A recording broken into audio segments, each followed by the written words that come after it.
Hello? Hello?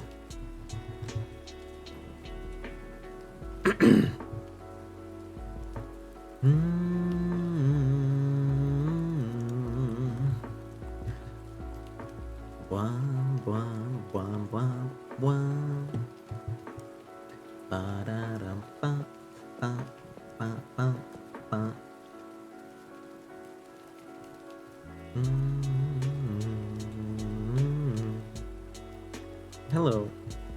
Sorry. I'm a bit late today. Blah blah, exactly. Exactly. Hi, Rizbizky. Sorry, you didn't get me with that zap. You got me with the honk though, Spirit. You got me with the honk. Oh gosh.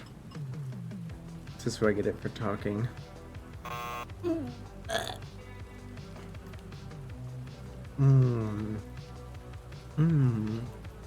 Oh, gotta fix that.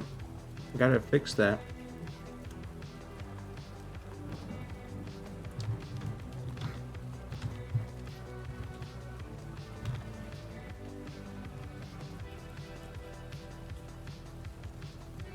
Zaps. No, not my balls.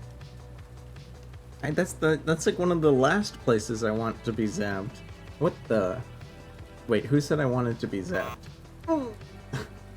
Stop it. What's the first look? I knew you were gonna ask that. The first place? I'm trying to think of like the safest place to be zapped. My hair? You can zap my hair. I will like probably cause breakage and it'll damage my hair, but at least I won't feel it, right? Coward answer? I'm not actually into zapping, believe it or not. I still stand by my statement. I only invented the zap redeem because I thought it was funny, and I thought y'all needed some way to, I don't know, just mess with me or something. So I trained myself to respond to the zap. But thank you for the zaps, Mia. And hi, Canner. And hi, Hitzip, if you're still here. I don't know. Sometimes I can't tell, but I'm not gonna... Sorry, I shouldn't even talk about that. Lurk checking. I shouldn't lurk check people. That's rude. I zap trained myself. No Moon. Hi Moon. Hi Solar. Hello. Welcome back. I trained myself to theatrically respond to the sound. I am not actually being zapped. I feel bad for those people that walk in once in a while and they're like, wait, is this actually hurting you? And like, because they're like genuinely concerned for a second. They're like, wait, is there like degenerate behavior going on right now? Is this fucked up? And I have to be like, no, nothing bad is happening. I just thought it would be funny. I'm sorry it's awkward. What is this song?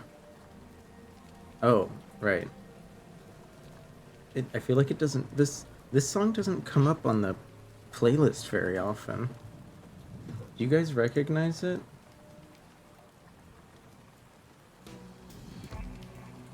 Yeah, it doesn't really get started until about a minute in. It's the fucking Kako. Hi, Kako. And does anyone want to say hi to Kako? So I can see a cute bun? What's up, Kako? How's the donathon going? The birthday? I'm glad everyone is being so generous to the bunny on his birthday. You're getting a lot of fun stuff done. Although, you have been forced to admit that you're cute about 2,000 times now. I hope the people know that you are in fact cute.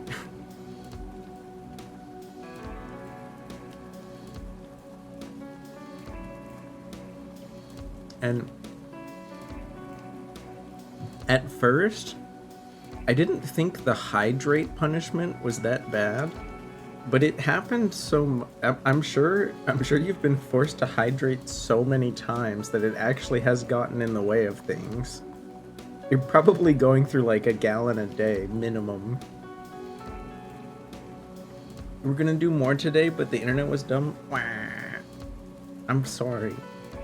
I'm sorry. Hopefully next time you get to go extra hard.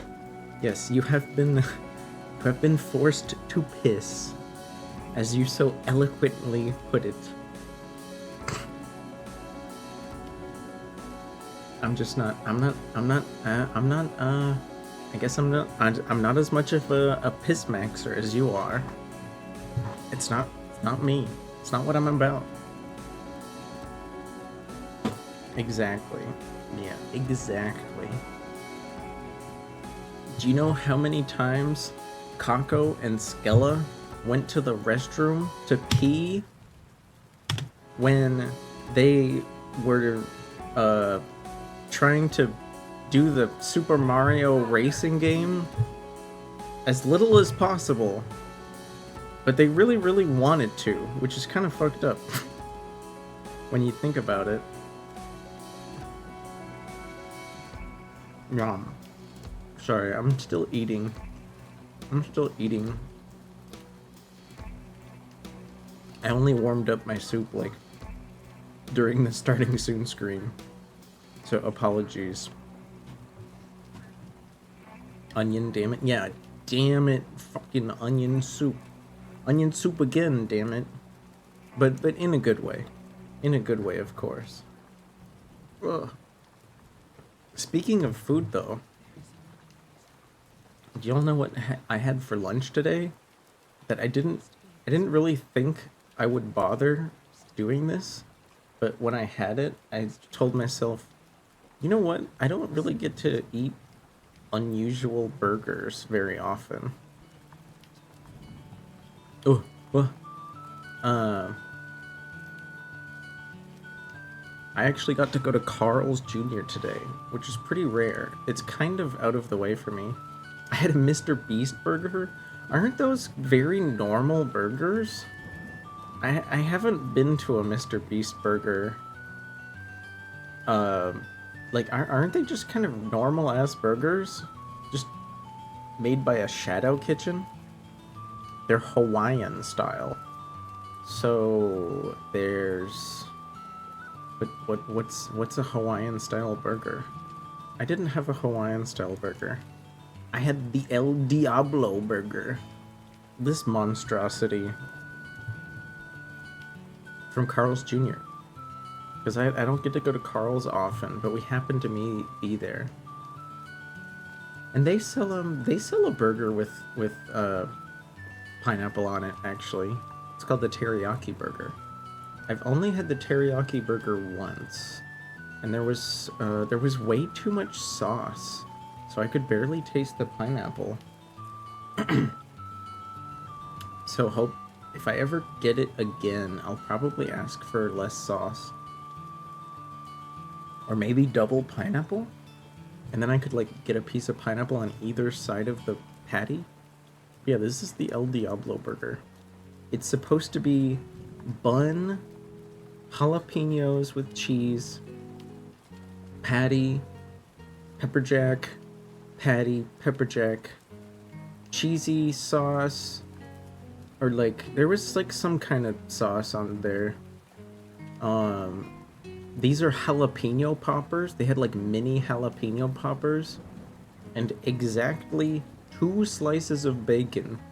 They weren't generous with the bacon. There was only 2 slices, so honestly you could barely taste it. So let's just put this down here for comparison, because of course you know what it actually looked like. You know what it actually looked like. Hi Bepsy. Hi. Hi. Here's what it actually looked like. Nope, that's the wrong one. This is what it actually looked like. It was smushed. It was smushed. I couldn't see the jalapenos, so I was kind of worried for a second. But the bacon was definitely there. You can see they just kind of threw it on there willy-nilly. They didn't really bother, you know, laying it out nice and clean like SpongeBob would. You know, they didn't like put it. They didn't tuck it into bed and put little ketchup happy faces on it. They didn't make this burger with love, you know? They didn't make this burger with love. But thankfully, the jalapenos, like all 6 of them, were just kind of thrown in the middle underneath instead of nice and spread out. You know, they didn't want to spread the flavor around. They just kind of threw it right in the middle. So I was glad that I like rectified that, because I didn't want to have a bite without jalapeno flavor, you know? I want a Krabby Patty. Mia, who doesn't want a Krabby Patty? They make it seem so enticing. They make it seem so enticing. Like, do you guys remember this? Do you guys remember this? It's time for the moment you've been waiting for. Wait. Oh, it's...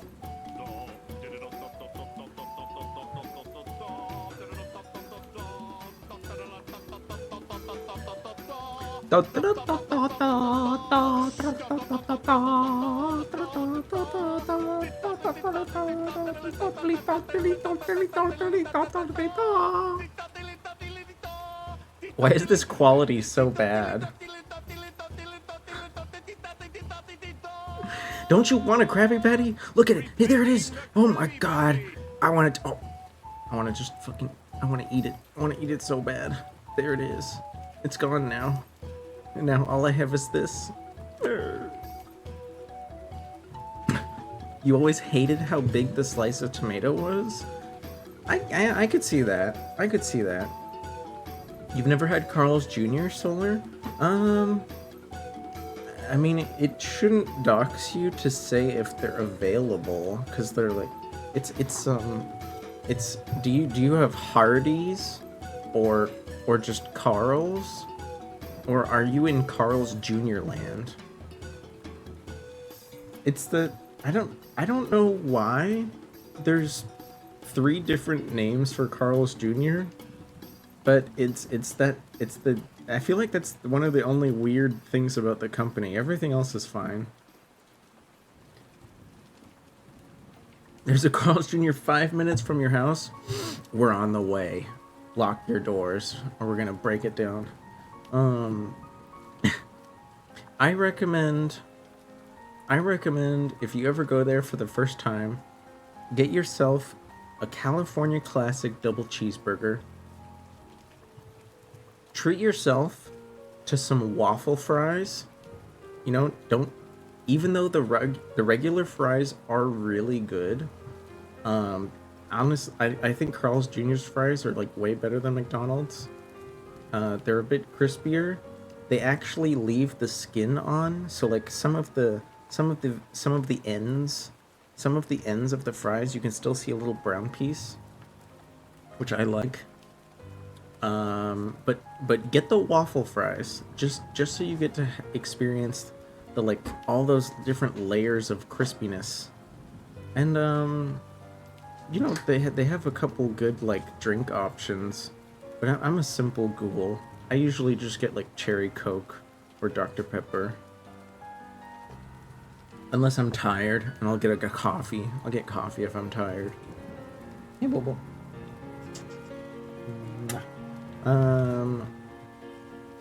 The nearest Hardee's is 8 hours away. Oh, I'm so sorry. Maybe one day, Mia. Maybe one day if you travel. But I'm sure you have lots of good burger options. Wait, I forgot. I started yapping too much. So then I wanted to see how the layout was up top, and you can see they really didn't care how the bacon was. I fixed the bacon myself to try to, you know, even it out. But honestly, even though this doesn't look good, it actually tasted a lot better than it looks. The only thing I wish it had was maybe some kind of crunch layer. Like, I didn't ask for any substitutions, so it doesn't come with like some crunchy lettuce or onions. I think if I ordered it again, I would probably get like a nice thick slice of just raw onion and put it in between the poppers and the patty. I feel like that would make it a little bit better. It was really tasty. It looked like junk, but it actually tasted really good. But yeah, no, you can tell it looks really good on the menu, but holy moly, it's classic, right? Classic. Just how do I do this? How do I? Nope. Is it? Is it tab? Nope. How do you? Oh, there we go. I was like, it's more like that.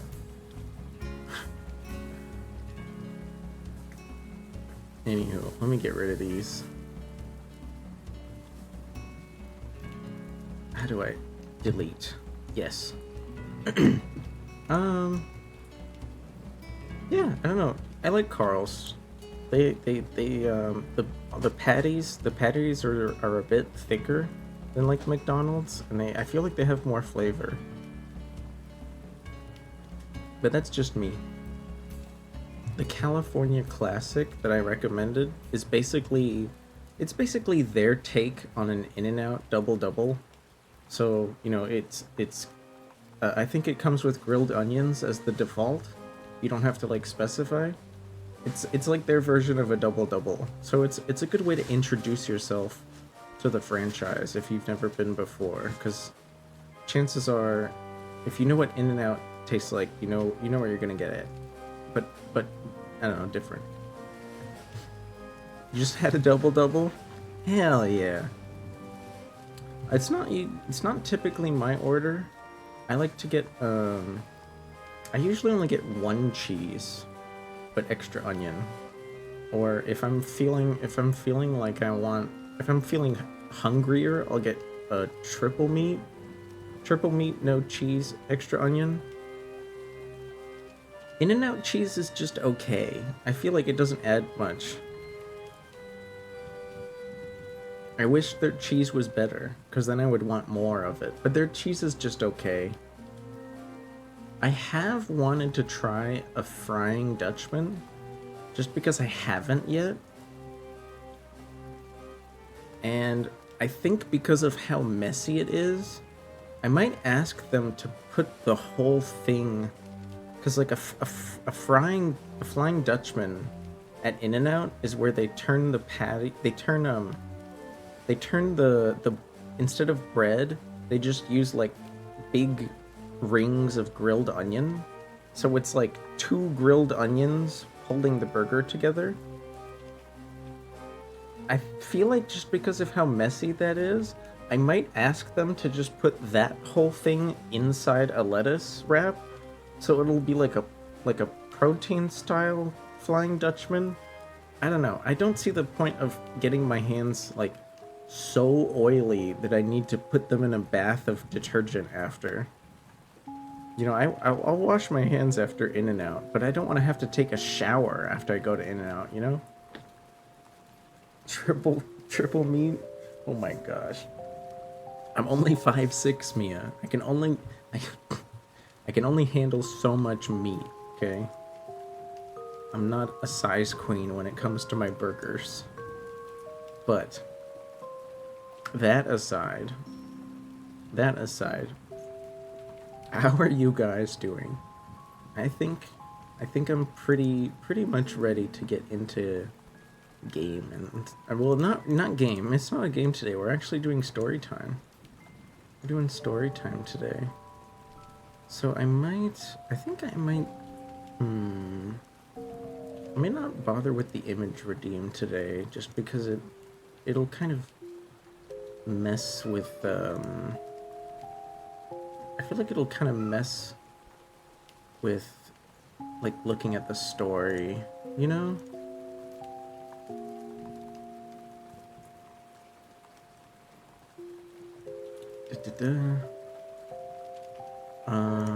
Let's see, you could turn that off. Yeah, I think that should be okay. Have you guys ever had a Flying Dutchman? I'm sure it looks like something else where you're from. The In-N-Out Flying Dutchman is, I've heard, quite unique.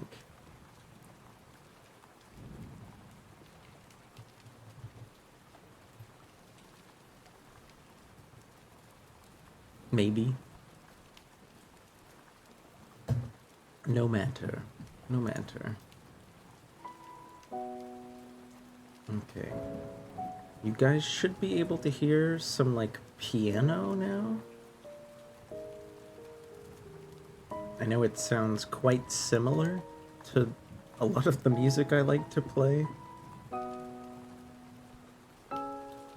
it's actually for this story that I have no idea how large I have to become.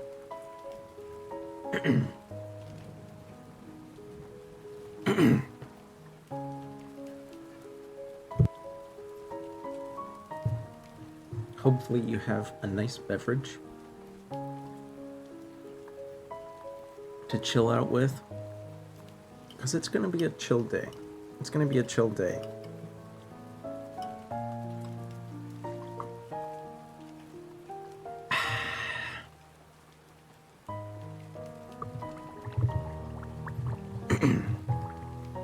You guys can't see the text.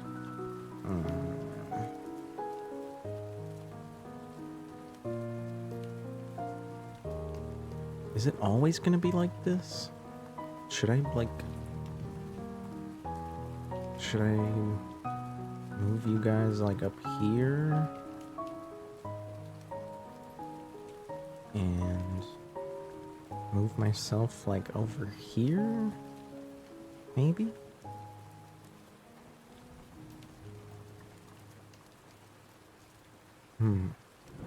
We'll see, we'll see. Hopefully I don't have to adjust too much.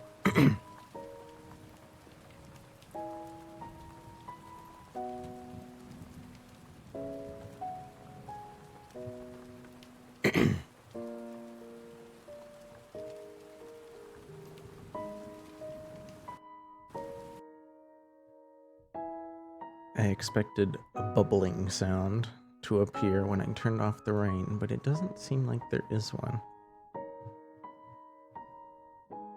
Anywho, this is called Moonflower.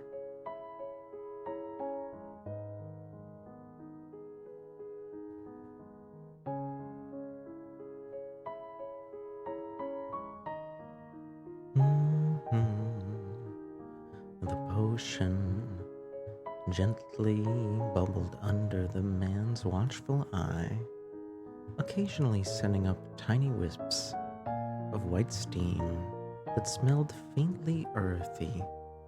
Skylar reached for it. It wasn't anything extravagant, just a humble concoction of water, cucumber, and aloe, and yet it interested him greatly. The desired result was nothing more than a simple ointment meant to heal minor burns completely when applied directly to the skin. However, oh dear, it seems the portraits appear on the left.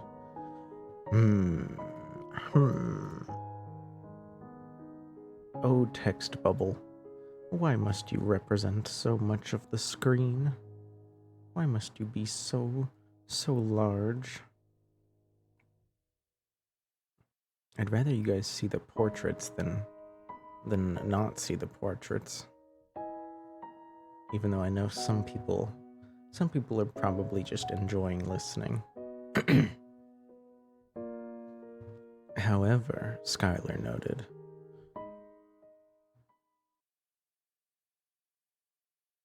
he said while smiling to himself as he emptied a small bowl of crushed sylvite into the mixture.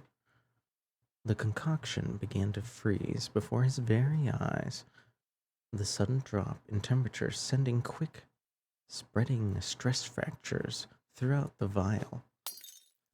Everything inside turned brittle in an instant, and it took only an instant more for the entire beaker to shatter with a deafening crack. Skylar watched on in fascination. A reaction like that wasn't unheard of. In fact, it's exactly what he was aiming for.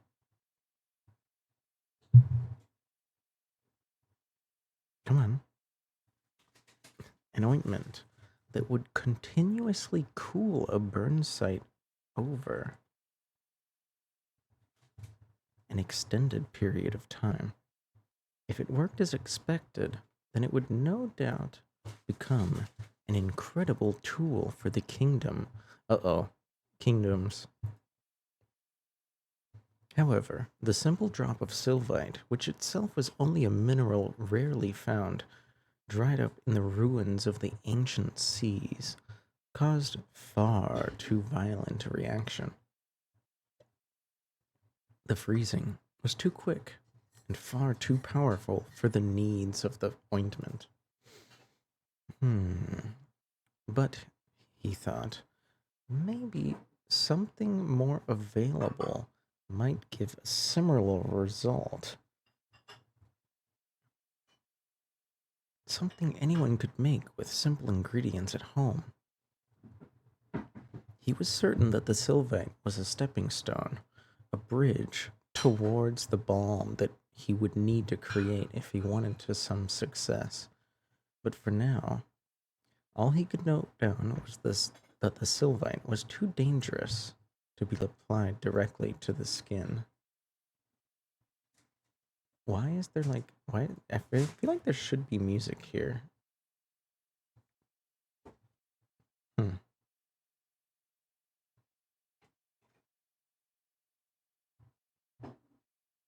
I guess not. Not yet.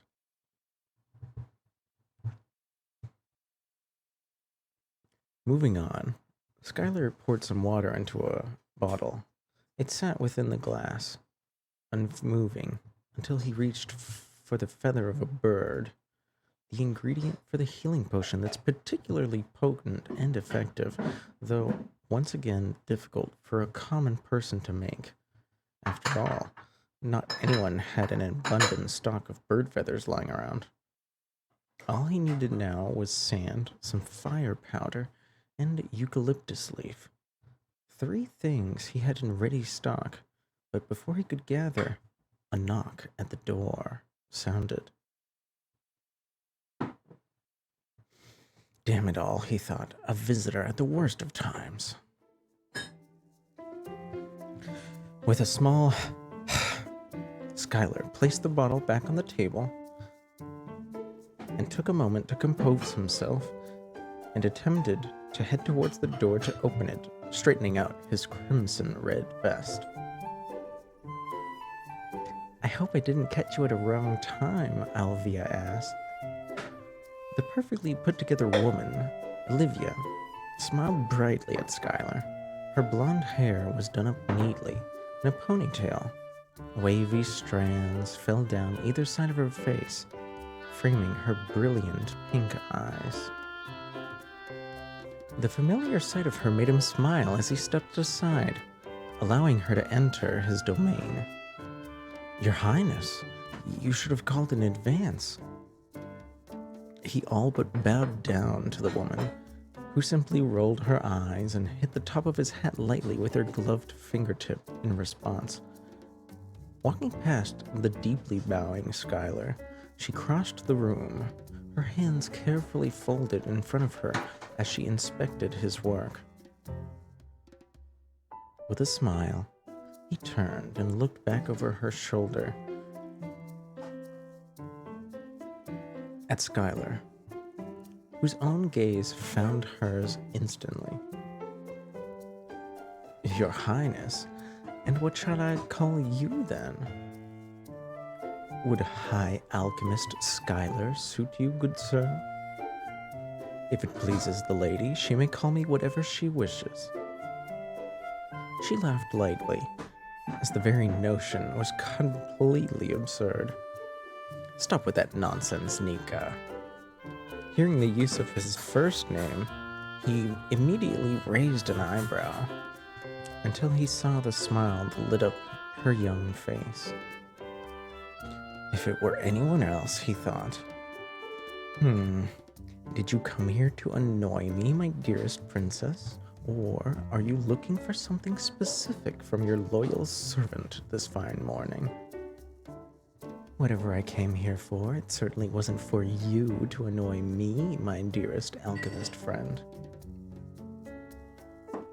She walked towards him and came face to face. standing only a tiny bit shorter than he was.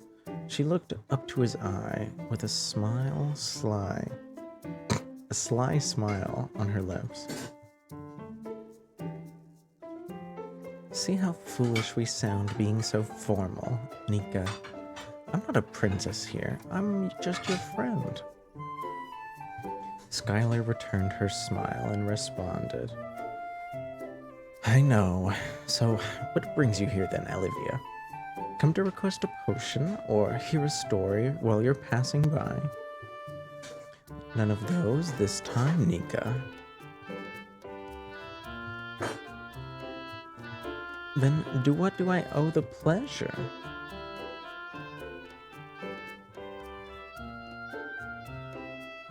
I just noticed, this isn't a glove. This isn't a glove. One of his arms is like a porcelain doll, mended in cracked gold, or the cracks are mended with gold. I just noticed that. Seeing that they need not be so formal, Skylar decided to lean casually against one of his desks. He has eczema.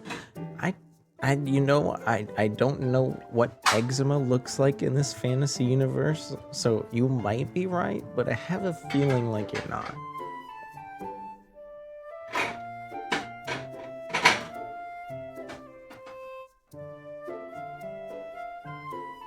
Desiring to extend the mysterious circumstances behind her visit, she simply smiled. But Skylar already had a theory as to why she might be around. What are you working on over here? Something new? She gestured towards the vial that had cracked moments ago from the overly cold potion. I can't help notice that it's broken. Was it on purpose? You will not avoid my query with distracting queries of your own, Olivia. But if you truly want to know, yes and no. How curious. Both yes and no. Please elaborate, Nika. The result of the broken vessel is expected, given the ingredient's volatility that I had placed inside of it, and yet they were not the desired result. Olivia was amazed. Her eyes widened, as though he was speaking about a secret only shared in whispers. Skylar was happy that the princess was still as adventurous as when they'd first met. Perhaps just humoring her for a short while might not hurt anyone. A knowing glint at what she might want to hear, he directed her attention toward equipment that she had been inspecting but a moment ago. Would you care to take a look? Her eyes sparkled at the realization that he was going to give her some first-hand lessons, maybe. You'd show me? You truly don't mind? Do you wish me to, or not? He knew very well that she wouldn't reject the opportunity, often scolded by her minders as a child for pestering, something she'd quite never overgrown. Well, now that you've teased me with it, you're required by law to follow through, are you not? She folded her arms over her chest and nodded, a stubborn declaration, betraying the fact that she was practically vibrating with excitement. By law, he thought. How ridiculous. By law, princess? Well, I can't say it's one I've ever heard of, but who am I to disagree with royalty?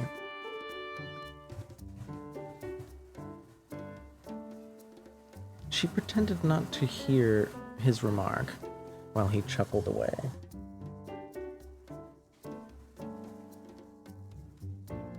Once more, Skylar repeated the experiment that had failed moments ago. Bonjour, chérie. Hi. Thanks for lurking. Though, this time, when he made the formula, he tried to be a little bit more sparing with the ingredients to ensure that the princess was not harmed and some kind of incident was blamed upon him. Once more, the vial splintered and broke.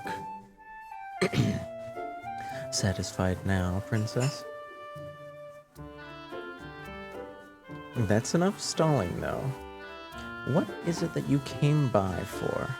Surely you have better things to do than to watch glass break in my office. Much to no one's surprise, she ignored him once again. Tell me, Nika, why does it do such a thing? Such a destructive and immediate reaction? And, like you said, expected, but not desired. How so? How do you make it give you the desired result? And what is that result? She had more and more questions he could tell than she knew what to do with, all prepared to be launched at her feline-featured friend. Frowning now slightly, Skylar returned to the rested position against his desk that he had a moment ago. His ivory hand. His hand is made of ivory, it seems. It's not eczema. Sorry for anyone that was hoping for eczema representation. You might get a chance in the future. Who knows?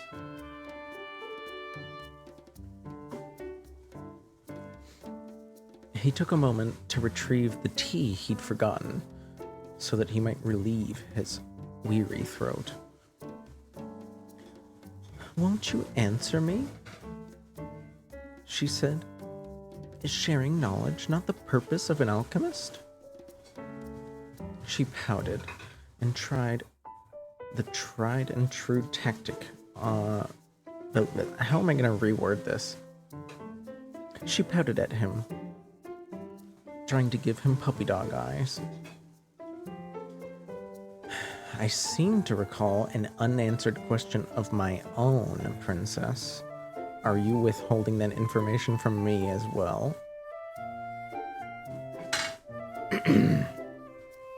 Fine.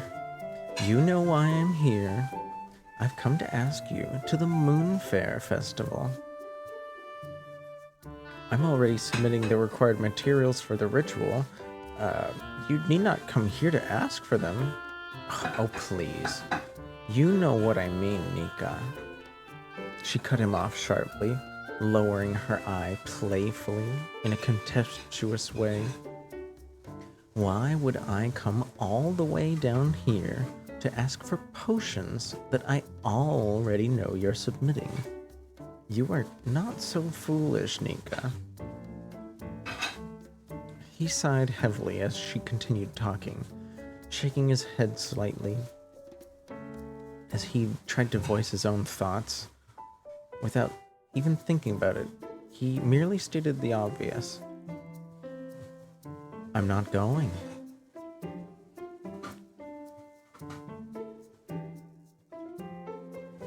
But Nika, it would mean the world to my father and to me, of course, if you'd at least consider coming to the festival.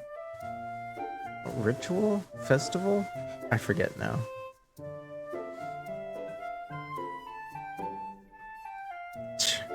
Skylar thought. Yeah, it'd mean a lot to a king whose council barely tolerates my existence. He would never say this out loud to Olivia, though. Olivia tried to bat her eyelashes at him. a trick she'd often use to get what she wanted from potential suitors, guests of the kingdom, and even the staff that wandered the halls of the palace. However, it was a trick that Skylar knew well, and it had no effect on the alchemist. He'd known her for over 20 years, and he'd even given her pointers on how to deal with unruly people.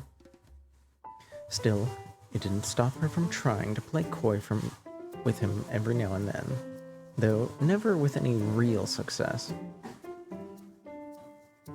Skylar played along, grinning. Olivia took a look of disbelief as she made one last attempt to coax participation out of him. You truly have mastered the art of subtly getting what you want, my friend, but I will not put my personal comfort on the line just for appearances. You know how those nobles get. His nose scrunched at the word, like he just smelled something foul. I take it that Skylar is not a fan of the royals and their noble friends. The stench of high nobility was always a way to make a perfectly good day turn sour, in his opinion. They swore me because I'm a Philinus. It's rather vexing. I take it Philinus is the word for catboy.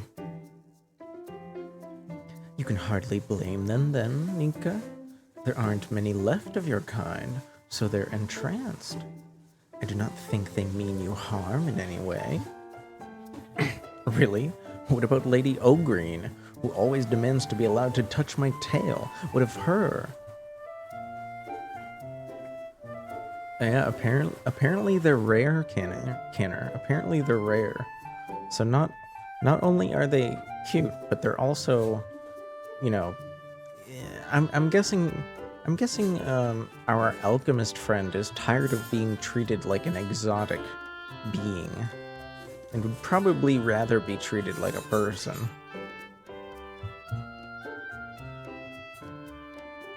She smiled meekly, understanding his plight, but continued on. I'll be by your side. You could be my personal guest. I dare any noble to speak out of place with me in their presence. She grinned wider now, thinking her idea the best in the world. Her eyes twinkled with the challenge behind her as her long lashes looked back at Skylar in response. Duke Fargus owes us gold for a bridge we're funding for his nation, and Duchess Pellegrine needs our favor to help push forward a proposal she's drafting regarding magical law. Neither will push against me lest they fall out of dear father's favor. I say again, what of Lady O'Green and my tail, Olivia? Hardly a problem, like a fly that only needs swatted away. She made the swatting motion with her hand, making it seem as easy as ordering anyone around. The princess gave him a confident nod to try to say that it really would just be nothing to her. I'm bad at rewording sometimes, I'm sorry.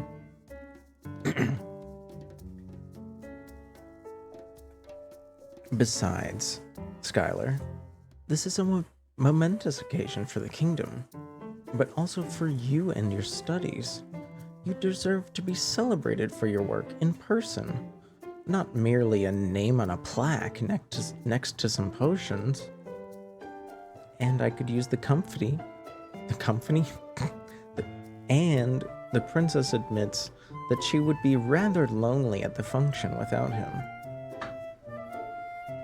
She smiled sheepishly, a small, intepid thing that was enough to pull at Skylar's heartstrings for a moment. more than her eyelashes ever could. What do you say? Please, Nika, join us? Skylar, shutting his eyes tightly, doing the anime pose of frustration, inhaled sharply, drawing strength to give his answer more weight. Fine. Fine? Her eyes lit up as she practically jumped up and down in place, leaning toward her friend. She blushed with excitement, a wide grin, as she stared on with disbelief that he'd actually agreed.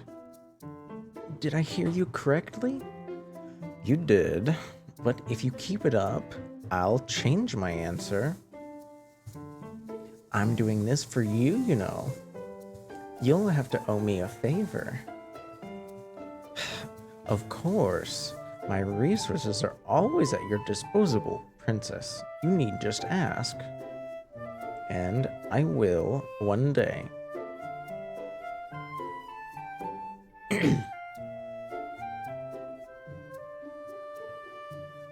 Although he didn't seem so forthcoming, he knew deep down that he would do anything for her. Hi, Macy. How's it going?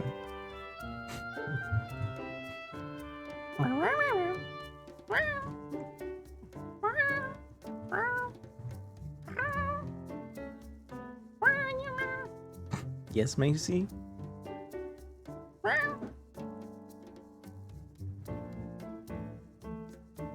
Just here for some catnip?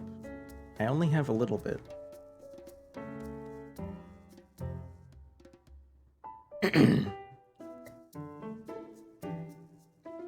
Let's pretend like I'm walking away.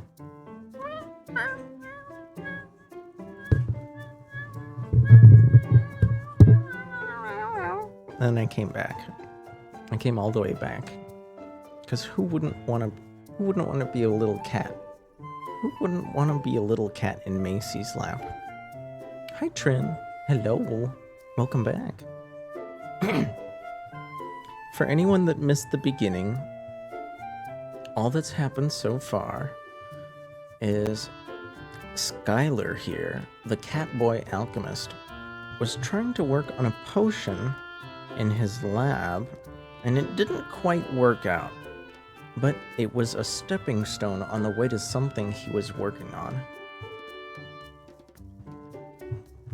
When his friend, the princess, decided to walk in and bug him about joining some kind of festival event, some kind of ritual. You know, high society function BS. Because besides sending some of his potions to the event, she was hoping he could be recognized for his talents, while she also just wanted some attention and some company for the event. I imagine the princess probably doesn't really like, she probably doesn't like hanging out with the, uppity nobles as much as the next person. She'd rather hang out with her homie. Moving on.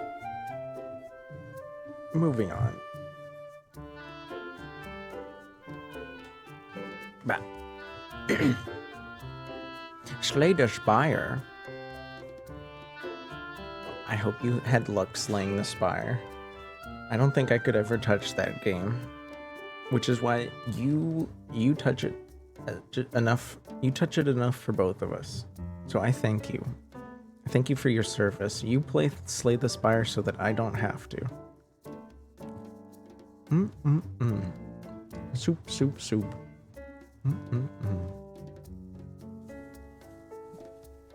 Let's see here.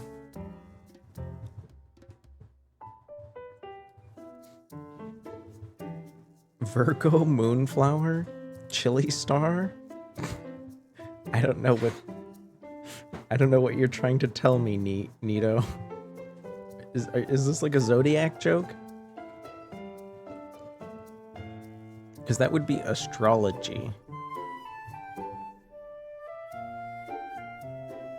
astronomy is like the actual study of like celestial bodies. Right? Or do I have it backwards?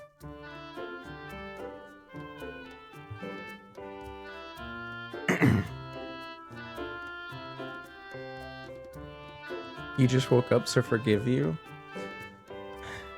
You get one mulligan. You get one mulligan. I can't promise what'll happen next time. I'm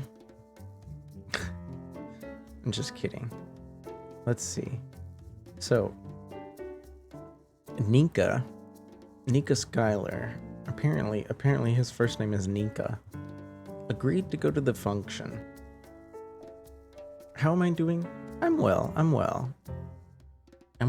having a beverage. I'm having some soup. And we're going over this cute little story. I hope you're well.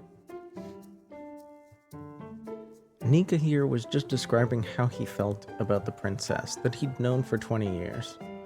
She just asked a favor of him while demanding one in return.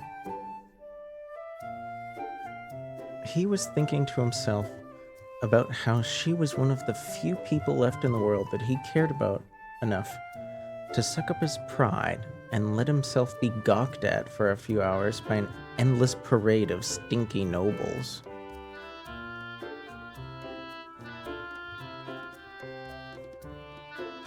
A few hours, that's all it would be. Copium. That's all it will be. That's all it'll take to make her night better than it could without me. Even if it means facing Lady O'Green and her ridiculous demands. Hopefully I won't regret it, Olivia. He surrendered with his hands up in the air as he said those words aloud. He turned back to his workstation, though, with another sigh, and started sorting through some potions on the table. A shriek reverted through the laboratory, tiny projectiles rocketing through space at an alarming speed. What was that? Her eyes wide, the princess retreated from all of the equipment as though her life is flashed before her eyes. A sight Skylar could not help but smile at. What did you touch? What? Nothing. Of course she touched nothing. Forgive me, princess, but an opportunity such as that so rarely follows the delivery of a request such as you've had. Skylar approached the offending bench where the noise came from and picked up the remainder of the destroyed bottle. It would appear that our little experiment has decided to demonstrate what happens when one does not pay close enough attention to its surroundings. Olivia placed her hand over her heart, racing. She took several deep breaths and attempted to calm herself. You did that on purpose, didn't you? She wrinkled her nose at him. I'm quite certain that I've done no such thing.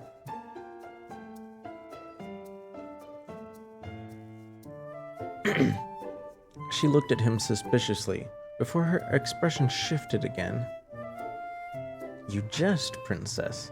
If I were to do anything to put you in any sort of danger, the punishment would be quite severe. I don't wish for my head to be in a basket today. I suppose you're right. Composing herself, she approached the Felinish cautiously. Today is not this day for such a fright, Nika. Indeed, you are correct. Perhaps a lesson in indulging the requests of royalty? She was offended at the suggestion. I wouldn't go that far. An unexpected reaction from a harmless exercise, that's all. Incorrigible, he thought, just like the queen. As you say, princess. Skylar glanced around out of the corner of his eye at her as she struggled to contain herself. It only took their eyes meeting for her to begin giggling again.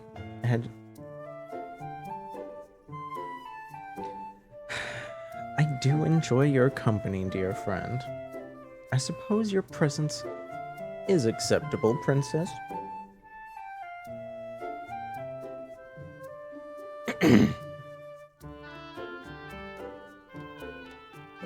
She playfully swatted at his hat, just like she had when he first bowed. How rude. Without me, you'd never leave this strange place you call your alchemist's laboratory. Without you, I would have never returned to this city at all, he thought to himself. She would never know that, of course. Strange is subjective, don't you think, princess? Putting aside all of that, though, I had a query. How fares the town preparations for the ritual? The town? I can only assume it proceeds smoothly. I've not heard any reports otherwise, so I would like to believe that means it's going well. Good, good. Does something concern you, Nika? Concern? Oh, of course not. I had thought to venture out below to replenish some of my supplies, however, you didn't want to get stuck engaging in celebration preparations. He nodded. I think you should go, Nika. You might find the markets fun. You do remember what fun is, don't you, Nika? Lest I repeat myself, being gawked at by the citizenry is not my idea of fun. She sighed, but a smile didn't leave her face. Well, at least you can go.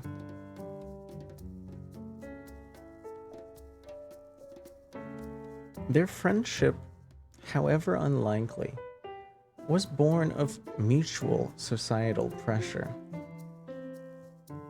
Father will be curious as to where I've been all this time.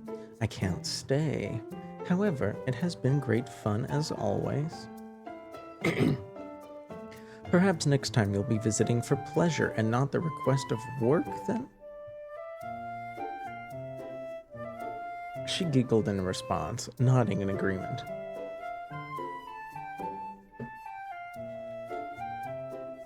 The innocent little motion of pure joy he wished she would spare on others, aside from him and a few other special people. It seems Skylar here is a little jealous of when the princess is giving other people attention, which is sad.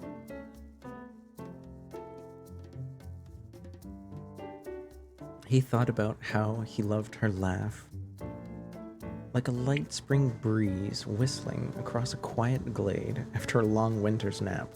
Okay, that's just ridiculous. I knew this was gonna be like a fantasy. I knew this was gonna be a silly fantasy story.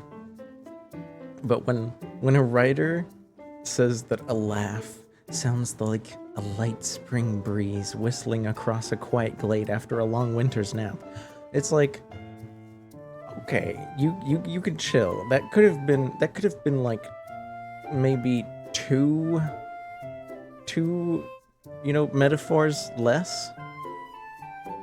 It's like such a long-winded, simple way of saying that her laugh is nice. Like, relax.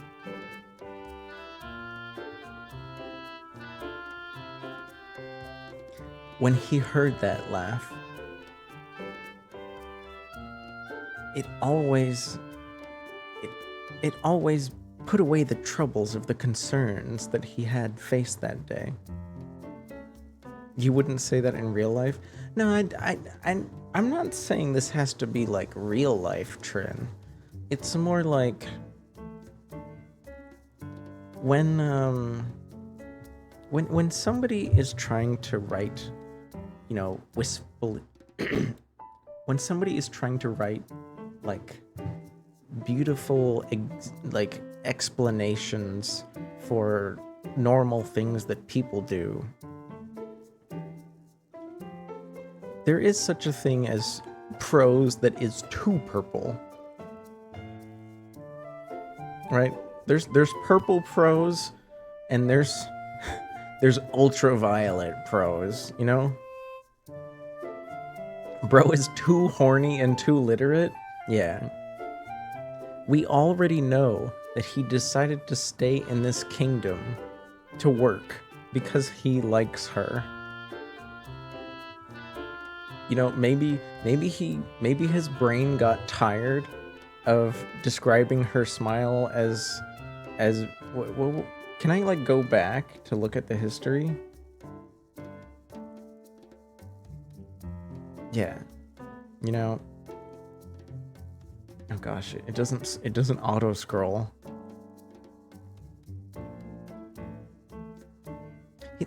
He could have just said that her laugh was like a refreshing spring breeze. He could have just kept it there, and we would have understood that it's pleasant and nice, and he likes those things. Not a light spring breeze whistling across the glade after a long winter's nap. It's like, come on, bro. Take it easy.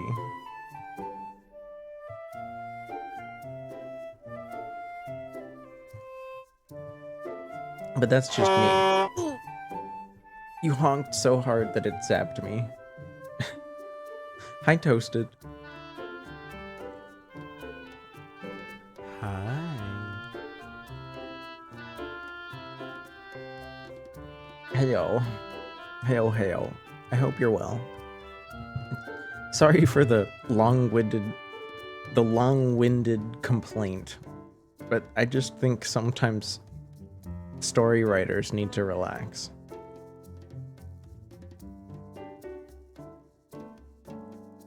He didn't just like her because she had a nice laugh and they'd known each other for a long time.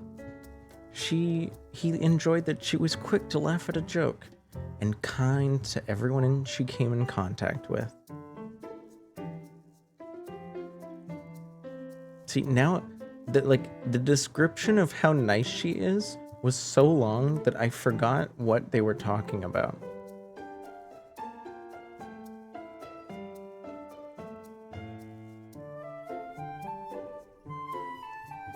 Right.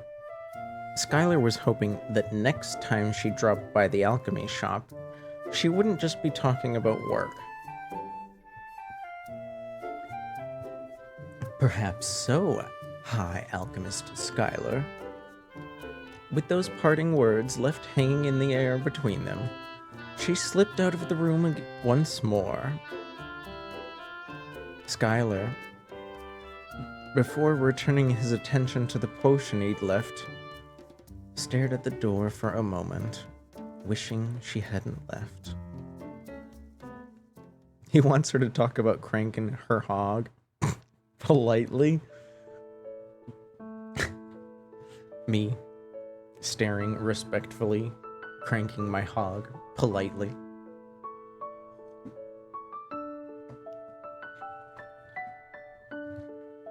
Writers not being concise is a big pet peeve of mine. Yeah, me too sometimes. It's like, you know, why say 20 when 3 is good? But I understand the need for a fantasy story to be a little purple, just not ultraviolet, like I said. Do you crank your hog, sir? Only politely, only politely. Never with so much gusto that it would be appropriately deemed impolite. Bonjour, Spunko Sprinko. May I call you Spunko? Thanks for the follow. This is what I normally look like.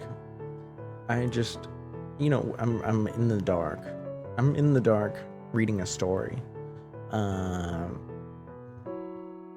So we're just hanging out right now. We're just hanging out. I'm dreadfully sorry that there's gonna be an ad in like 1 minute because I skipped the ads like 3 times already.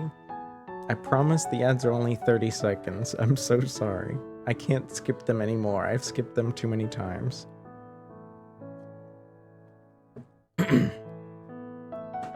Why would I mind? Well, you just got here, so I felt bad.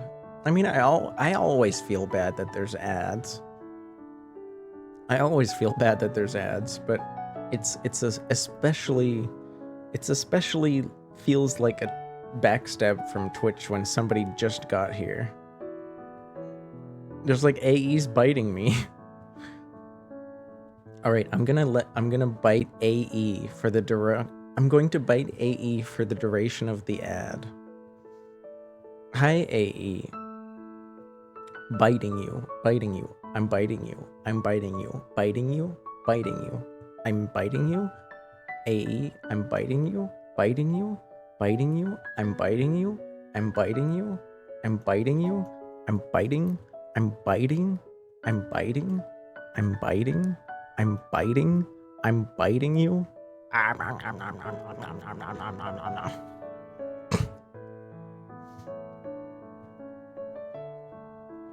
Gets bitten, gets bitten. Oh, you gotta type /me first. Why isn't the... I hate Twitch sometimes. It says ad starting soon. Why doesn't the ad just start when the timer ends? It's so ridiculous.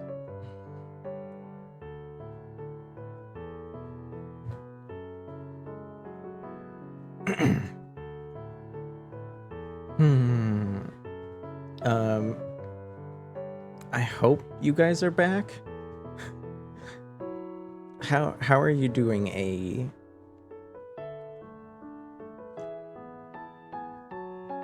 I saw you playing Minecraft for quite some time the other day. Did you have a good Minecraft sesh?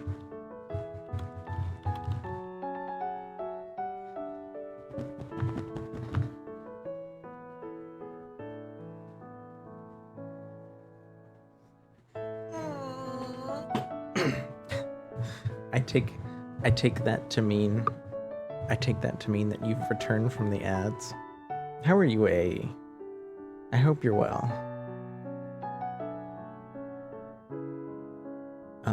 I'm reading a story about an alchemist that is also a cat boy that lives in a kingdom. He's best friends with the princess and secretly likes her. We have no idea if she likes him. I also complained for a good 5 minutes about how long-winded the purple prose was about her smile.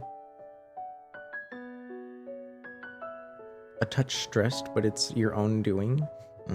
Well, you should tell AE to stop stressing you out so much then. Since it's AE's fault. Do you need me to beat him up for you? I don't think I could, because AE's my friend. But I could try to talk AE into stressing AE out less. Maybe. You don't have time to finish half of what you need to do before 2.0, but then it happens. Beat me up, it might help. Shit. You better watch out. I have 3 years of Kung Fu under my belt.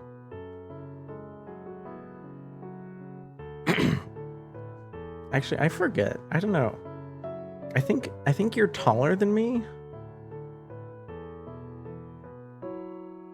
I think you're taller than me. But I've worked a lot of physical jobs in my life, so I want to say I might be stronger than you. I don't know how strong you are. So you're 5'10". I don't know. I'm kind of strong for my height. So I don't know. I don't know. You get stressed from spending all your time working and then you lay around like a bum watching Twitch? I mean, that's what a lot of people have done for years and years. They just did it with a TV instead. As long as you're making sure that you're getting all of your important stuff done and that you're, eating and drinking fluids and making sure all your stuff gets done somewhat on time. I mean, what more can the world ask of you? It is important, I think, to always have at least one thing that you're trying to better yourself at. Even if it's just a hobby. There's no I'd say there's nothing wrong with feeling like you're a dead end at work. Cause like I'm a firm believer in doing as little as possible while still not getting fired. Because fuck work. The piano music is making it more poignant. Yeah, it's helping. It's helping.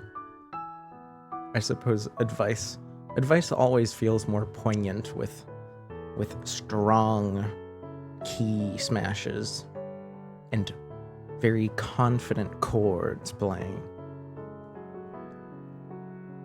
The getting stuff done on time part is rough.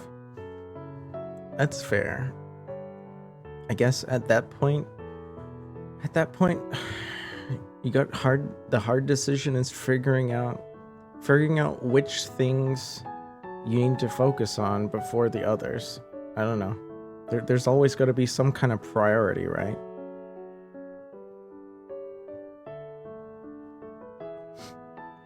Kind of cozy work's going well. You always plan on getting rich, then slowing down. What do I focus on?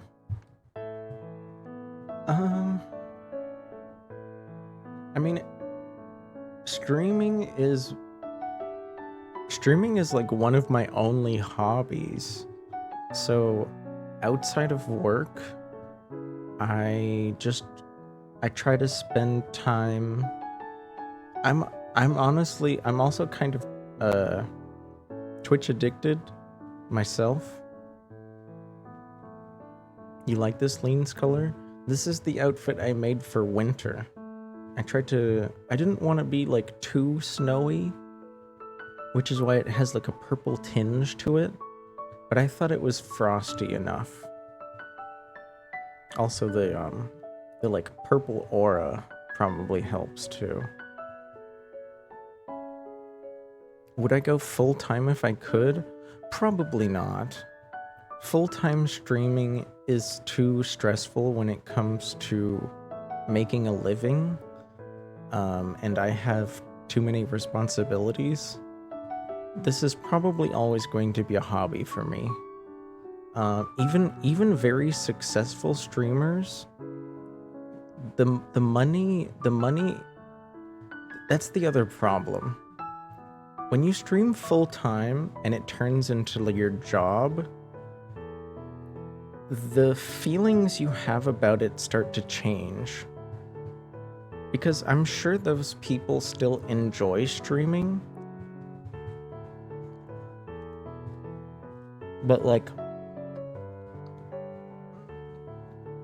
the amount of money you get paid is so wishy-washy. Yeah, there's people that have like 500 viewers. There's people that have 500 viewers that barely make enough to get by. The money is so inconsistent.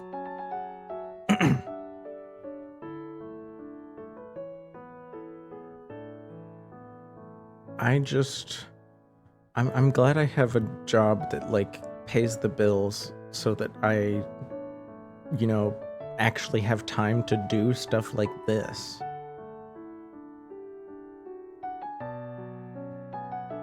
Because if I didn't have like a somewhat decent job, I'd have to like get another one, and then I wouldn't have time to hang out with you guys. Clock in, do your best, clock out. Don't go the extra mile. Yeah, I agree with that, Nito, because almost there's only a few jobs out there where putting in extra effort actually like helps you in the long run. It definitely doesn't help at my job. I'm a mailman, and I get paid per hour the same no matter what I do. The only reward I get if I want to bust my ass is more work, because they're like contractually obligated to give me 8 hours a day, 5 days a week. So pretend I decide to like work really hard and get my route done really fast one day. You know what they're gonna do? They're not gonna say, oh, good job, go home early. They're gonna say, oh, fuck, we need to find you more work so that you hit 8 hours. And also, walking several miles a day with like stuff on your back out in the sun, it wears your body down. If I work my ass off now, I won't be able to walk by the time I'm old enough to retire, if I ever get to retire. I'd rather still have knees when I'm old, so I walk at a comfortable pace. It's not too slow, it's not too fast. It's a speed that gets the job done, because I don't want to hurt myself.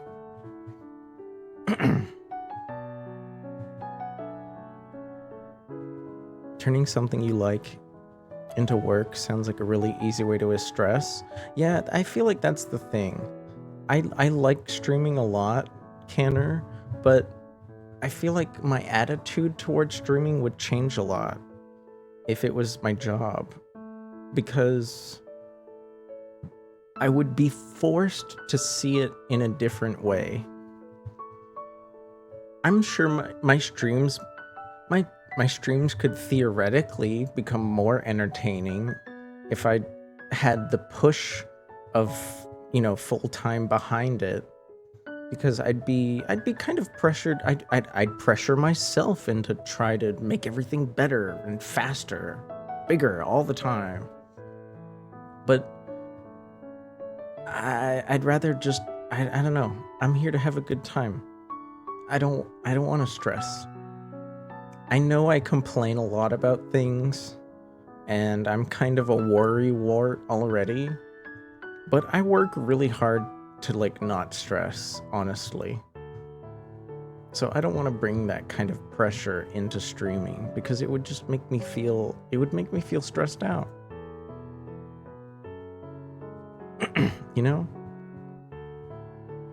Give 80 don't pay me.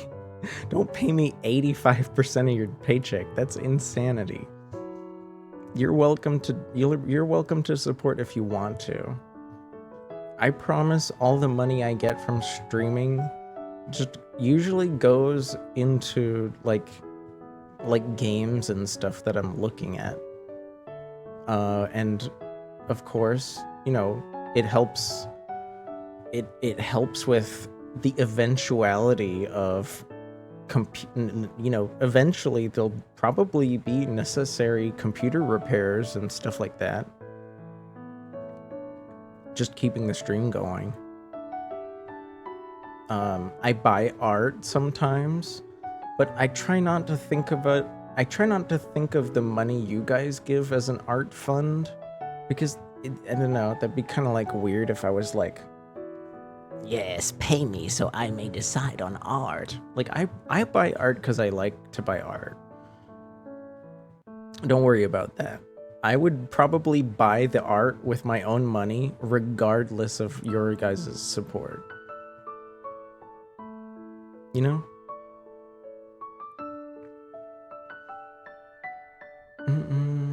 turning a hobby into a job is like a dream. It's only a dream if if the money stays stable.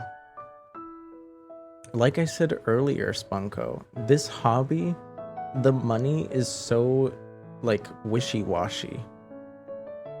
If I could, I would ask some of the streamers I'm friends with that stream full time, like what their data is like, but I know that they'd probably, you know, that's kind of an awkward question to ask someone. But I would honestly bet that they would say, you know, some months are really good and some months are really bad. Summer, I've heard, is particularly slow for most people. You know, I'm sure some of them are lucky and they can get good support, but there's ebbs and flows, ebbs and flows.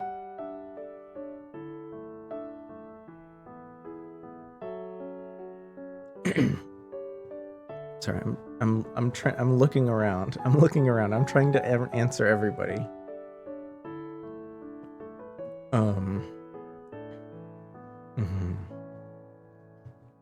Yeah, for anyone with a disability, streaming is definitely it's definitely attractive as an option of something to do that might help support you, because, you know, a lot of jobs don't really, you know, sadly, they don't care enough about disability, and finding a good job when you have a disability is hard.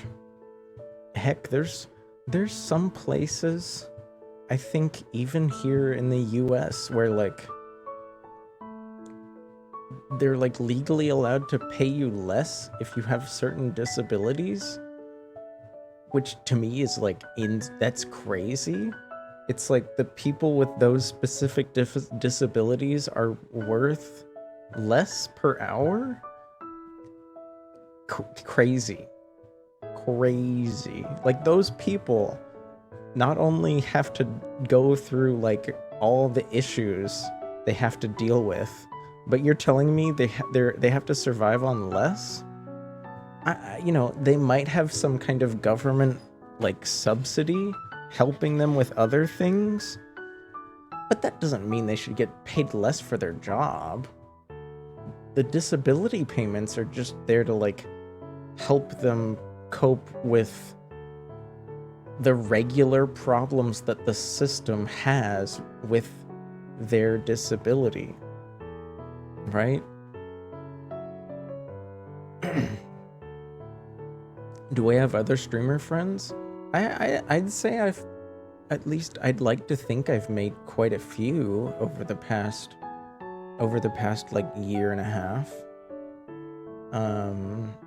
I think I don't do anniversaries for like my first stream, but if I did, it would be like November. I do plan on doing like a little anniversary for affiliate, but that's it.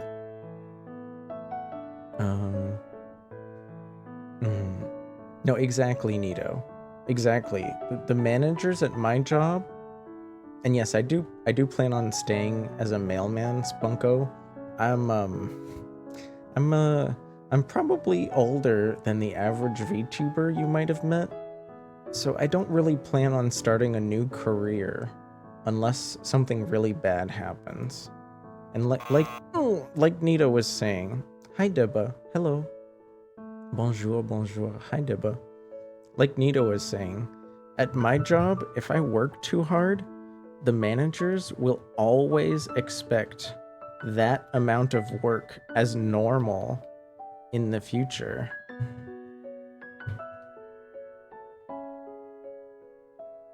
So I try to remember not to bust my ass, because if I let them fuck my ass tomorrow, they'll expect to be allowed to fuck my ass every day. And I don't want to get my ass fucked every day. Hi, Orator. I only want to get my ass fucked when I want to get my ass fucked, you know?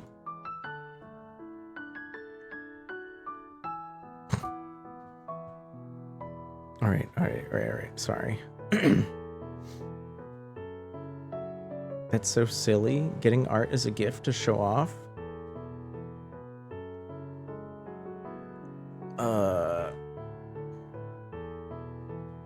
Like, no, I don't mean like people gifting me art.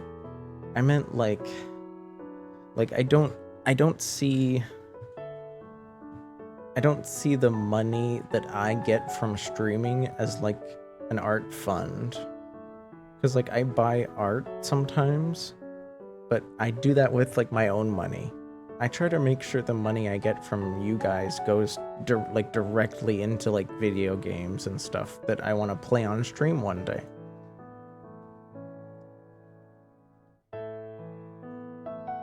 Because I don't really need to buy too many more assets or anything like that.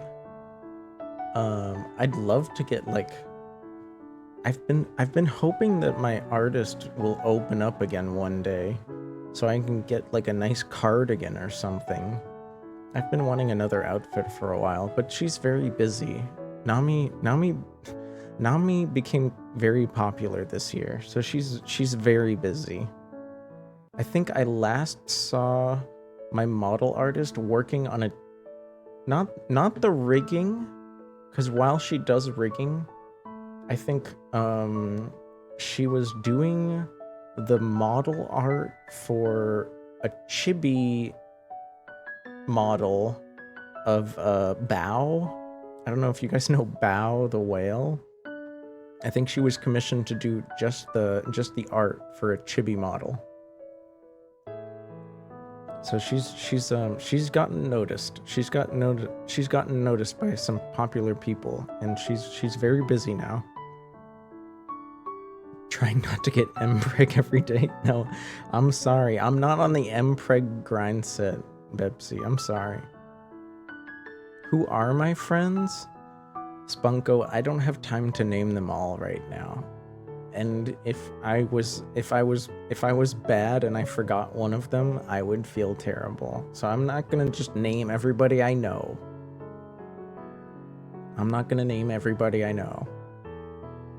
I've given a few shoutouts to people. You might have noticed.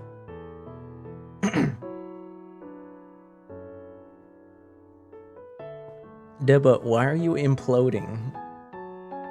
Are you imploding because of the comment I made about my managers fucking me over? Using stream as a means to full-time is true. A streamer I follow talked about how he feels autism prevents him from having a job. Yeah, there's definitely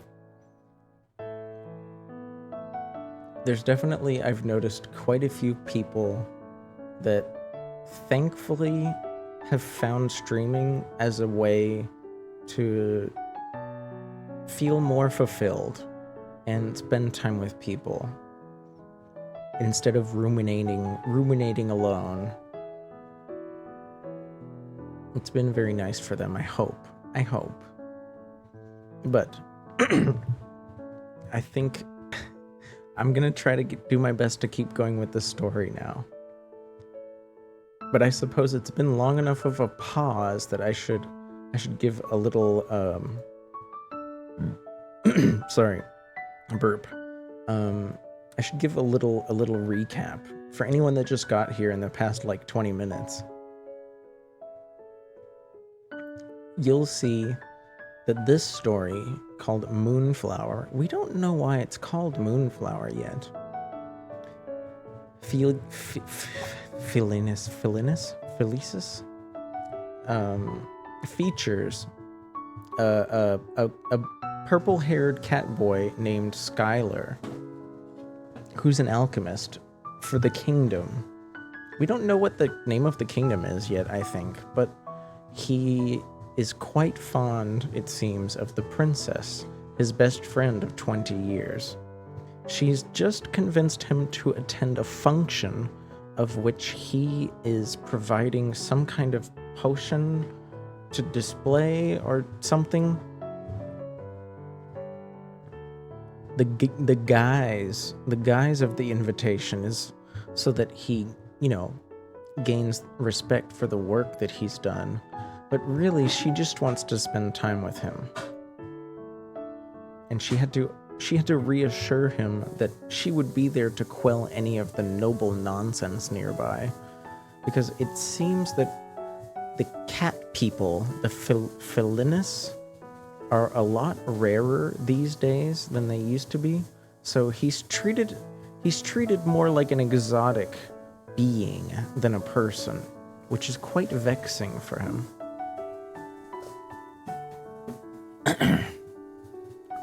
Orleans knows too many cool streamers, and I know half of them well enough as I would wish.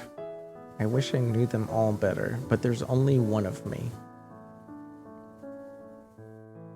Yes, there's one particular rich lady Ogreen that likes to touch his tail, which, while some cats enjoy that, it seems he thinks it's quite rude. You're neurodivergent, but it's a unique blend. You never felt the title fit you perfectly? They don't usually. A lot of people don't fit in one box perfectly. Sometimes you wish you had 4 legs so you could put 4 of them in each box that you think you kind of half fit in.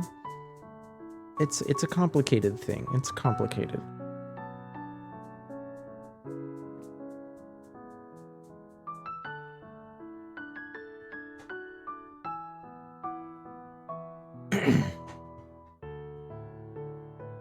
So, I'm supposing this happens after his meeting with the princess and some more work in the alchemist lab.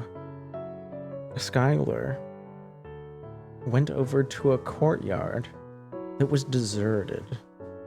Worry was etched into his otherwise soft features. He was apprehensive in a way he couldn't quite explain. More so than was reasonable for the simple festival.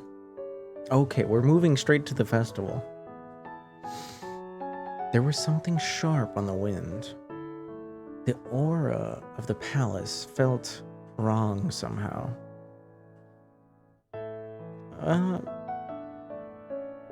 In a minute, if you don't mind.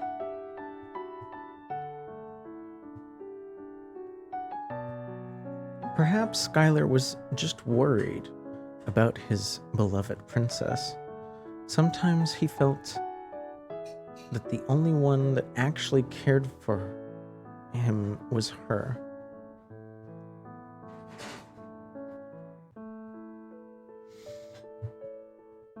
Would that you were here, Vera, he thought to himself. Your little girl could desperately use the support of her mother tonight. No problem, Nido. Good night. Bonsoir. Bonsoir. Thank you for dropping by. I assume Vera is the name of the queen, the princess's mother. And I think this is the first mention of her like this. She might have died already in the past. The cat boy's ears twitched. Slightly louder this time. I can't even have a moment to myself, he thought. Can I help you with something? A knight of the kingdom stood before him. The sudden shyness fell over his features as the alchemist turned his attention. Sir, the princess sent a summons for your attendance at the commencement of the Moonflower Ball. Is this guy afraid of me, or his stutter natural? I guess it doesn't matter. I should try not to bother him with it about it. Sir, the princess wants to touch your ass. No, not yet, Bepsy, not yet. He has a crush. He's allergic. I don't know if he's allergic. It seems he's smiling. He seems to be smiling. I suppose the princess sent you here because she doubts I'll keep my promise? I can't say, sir. Sir Knight, I jest. The knight, alarmed, scrambled to answer. His words stuck in his throat like a frog. Forgetting his manners, he announced himself. Wesley Siddell, my lord. Siddell? As in the Knight Marshal Garrick Siddell? His son, sir. I see, this is the young son of that pompous oaf, Schuyler thought to himself. Of course, the lower-ranked son gets sent on an errand. Well, Sir Wesley, you may tell Her Highness I will be along shortly. I wish but a few moments in the beautiful courtyard here for myself. Before gesturing weakly towards the ballroom. Yes, Lord High Alchemist, sir, he said without a stutter. Without a sir. Your lack of sleep is starting to hit? Your follow-up was about to be so unhinged. Bepsy, you're free to be silly if you want to be. I can't always promise that I'll be able to match your freak, okay? I can't always match your freak, but you're allowed to be freaky.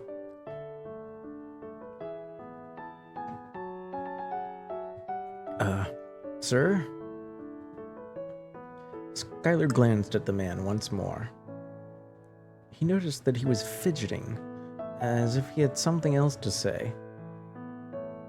Was there something else, Wesley? No, not exactly, sir. I just, Speak freely, young knight, if you have something to say. The knight composed himself, nodding. I'm surprised to see you in attendance, sir. The, staff and security were told you might not be coming. Well, it was not my first choice of activity this evening, Wesley, or even my second. You may thank the very persuasive princess for my change of plans. The knight smiled, all nervousness melting away. Oh, this is an interesting change. Wait, I'm confused. No, this is Schuyler thinking to himself. Is the knight interested in the princess? Oh, it seems he is. It involved going elbow deep in a bag of chips, right, Pepsi? in a bag of Tostitos?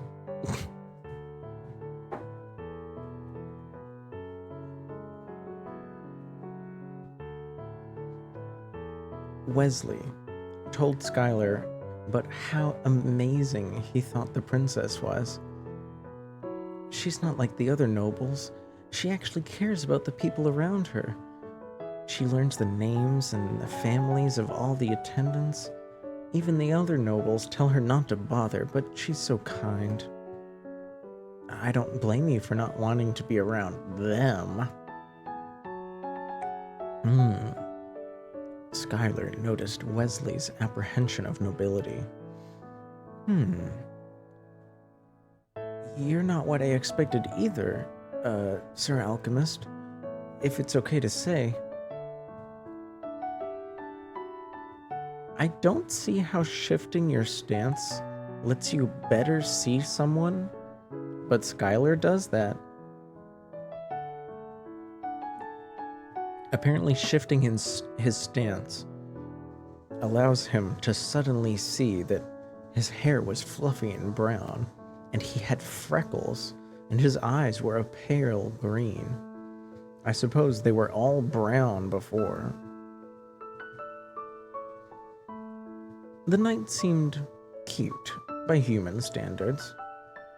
Skylar couldn't help but wonder if Olivia had actually ever met the boy, for he would have surely heard about him if she had. The sudden shift of visual inspection appeared to alarm Wesley.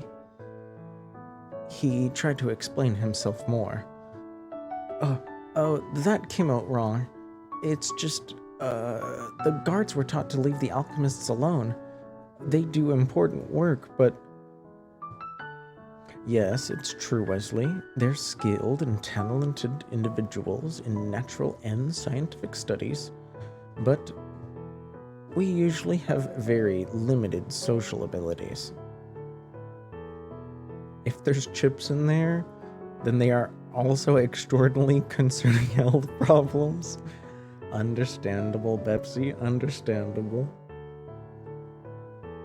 I can promise I never put chips there, so don't worry. Wesley couldn't help but laugh at Skylar's description. Yes, my lord, precisely. But more so, well, you're, I'm not human, it's true. The blunt way Skylar put it, he knew exactly how the Knight Marshal felt about him. The son of a disaster. A non-human entity who must be closely monitored and little interaction given. His role as High Alchemist granted him solely by demand of the Queen. Wesley apologized for the topic coming up.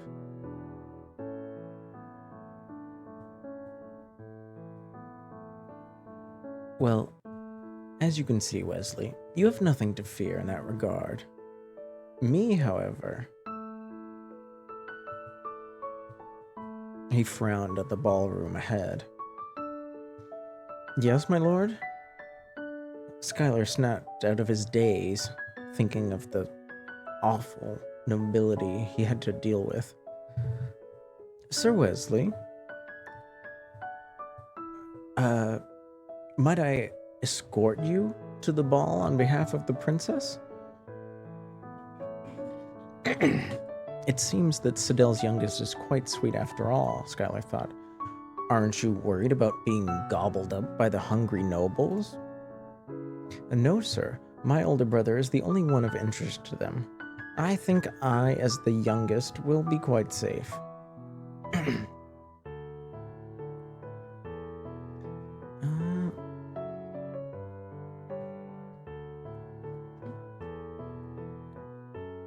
It'd be my honor, then, in fact, to escort you, High Alchemist, sir.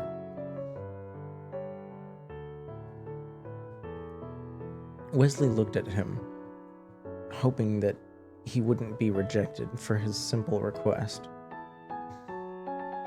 Perhaps there's hope for her guards yet, Skylar thought to himself. Enough with this High Alchemist Lord nonsense. You may simply call me Lord Skylar.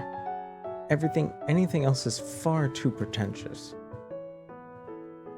The guard nodded in agreement. Very well. It would be my honor to be escorted by you. The knight bowed deeply before turning on his heels and marching to the door. And they both went to the ballroom, I suppose. Alright, Spunko, I'm guessing this is what you were asking about earlier.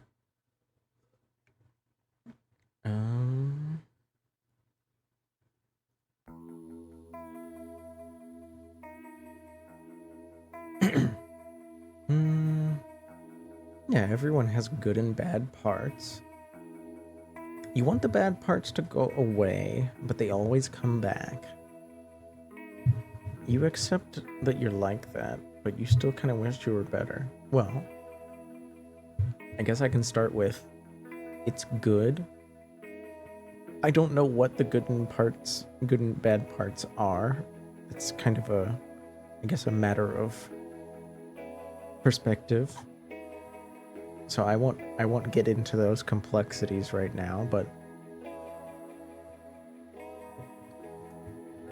it's always good. It's always good when people are honest about their faults. And it's good that you're working on bettering them. There's definitely some complexity there, because sometimes people have faults that are like imposed by society on them that aren't actually bad. You know, there's like some things you might think are bad just because everyone says they're bad. And sometimes those things are just there's actually not a problem with them. Societal expectations and all that, you know? I can't speak to it in this case. Do I have any advice to help with internal conflict of wanting to make your bad parts go away?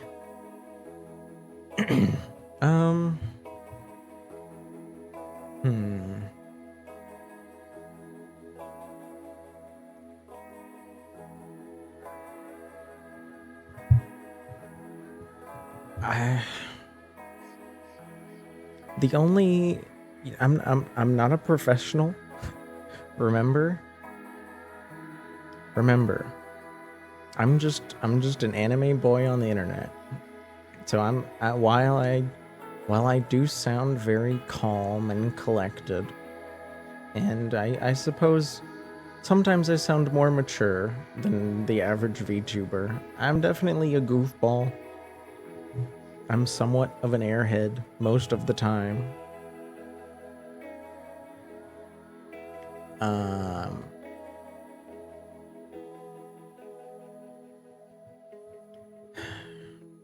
I think the only way I can adequately answer your query is to say that think really hard about what you consider bad parts of you.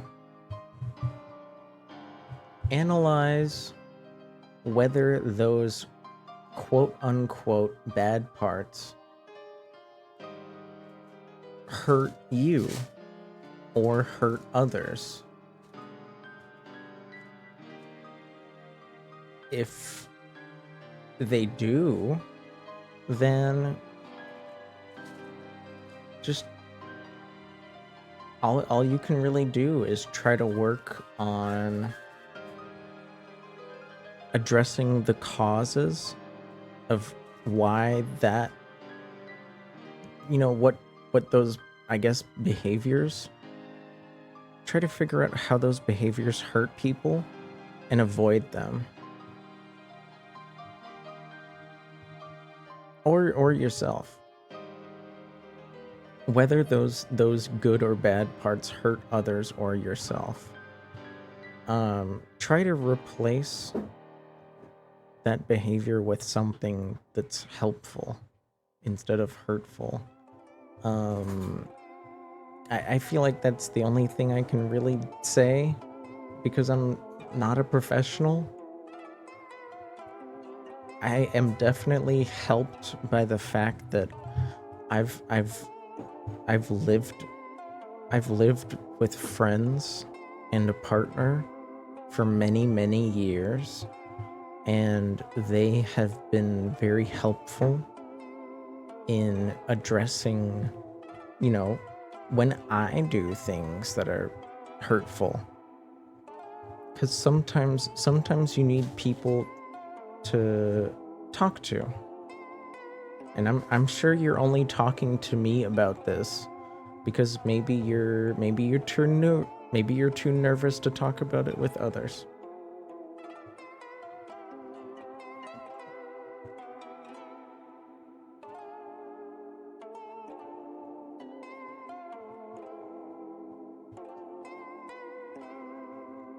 That's all I can think to say.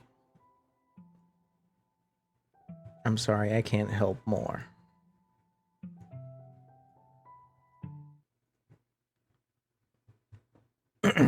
I'm gonna take a little break. I'm gonna take a little break, and then we'll get back to the story.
Hello? Hello? Oh, that's the wrong screen. Hello?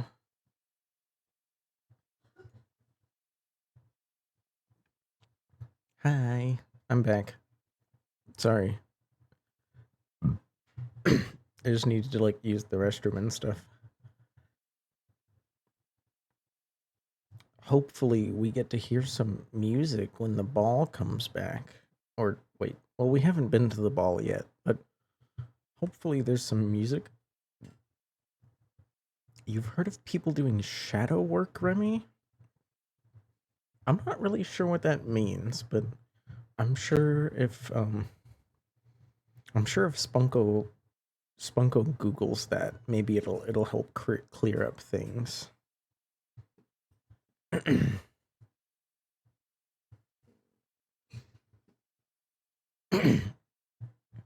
Right, where were we?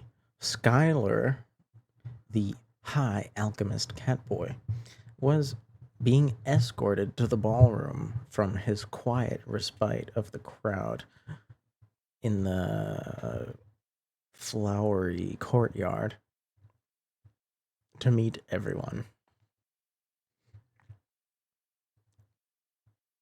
And as Skylar and the knight reached the room, the muffled sound of a large crowd came through the intricate wooden doors of the ballroom.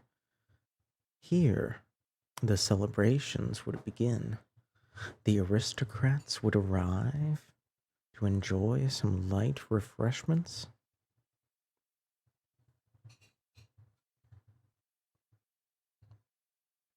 And, alongside their noble companions, they would be welcomed by the king and other members of the high court of the kingdom. Mixing and mingling was like a game of chess to them, some schmoozing, if you will. Every piece carefully planned out to maximize their high influence while maintaining safe political alliances. The celebrations of the ritual would apparently last an entire week, ending on the night of the silver moon, where the moonseer, who we don't know their identity yet, would conduct a ritual to imbue the moonflower with energy from the rare moon above.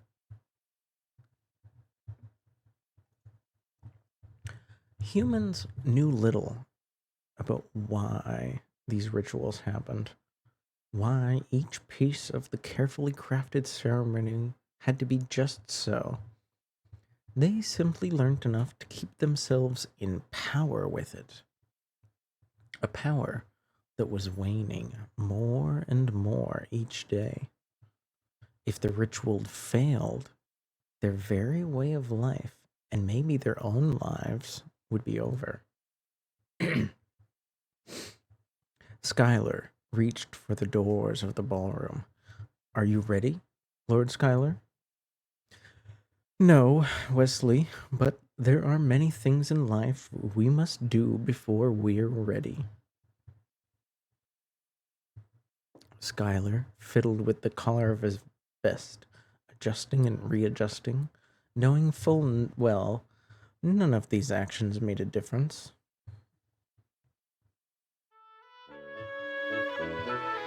Ah, it's so loud. Why is it so loud? Oh my god. Why is it suddenly... Okay, I know we're at a ball. Hey, Bigling. Yo, what's up, Alice? Hi. Bonjour. Hello. Hi. Welcome back. Sorry the the music suddenly became so loud. I didn't change anything. Apparently, the ballroom, once doors opened, were glitteringly filled with lights, laughter, music, and conversation. Does it have a volume slider? It does. There is one, but thing is like I already set it pretty low earlier, and there was music already at a comfortable volume, but I don't know why this scene is like 3 times louder than the last one.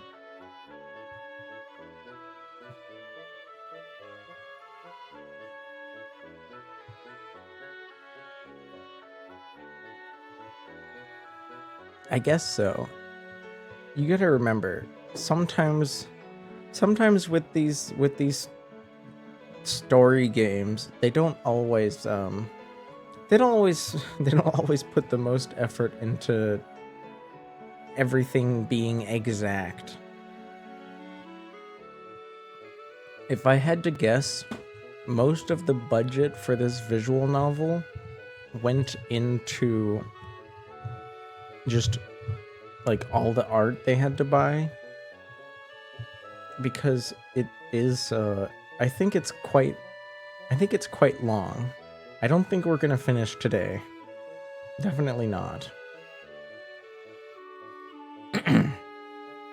Walking into the ballroom, Skylar remarked to Wesley, "I do find it curious. This is the rear door to the ballroom." Yes, sir. I thought maybe you'd prefer to enter more discreetly than the main entrance." "Indeed, I thank you for the forethought, Wesley. Princess Olivia has a fine messenger at her disposal. I shall be sure to compliment her on your performance." "Renpy is hard? What's Renpy?"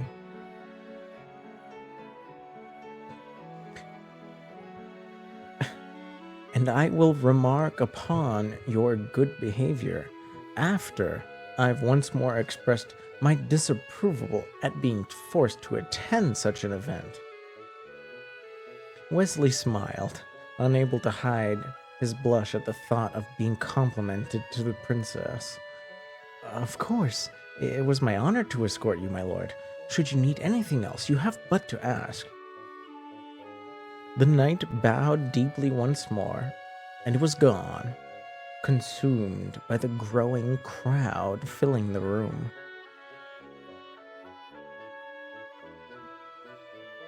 Renpy's the programming software?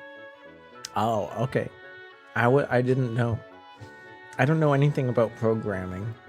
I'm a bad streamer because I don't know much about the industry at all. I am just a silly guy that likes to hang out with you guys.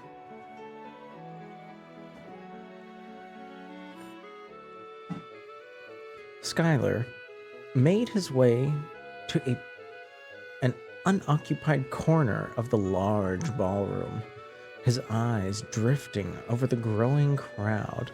One thing about parties hosted by nobles is you could at least always get enjoyment out of the fashion on display. There were simple dresses, plain colors in modest styles, all the way up to the dramatic gowns and experimental uses of items attached to bonnets.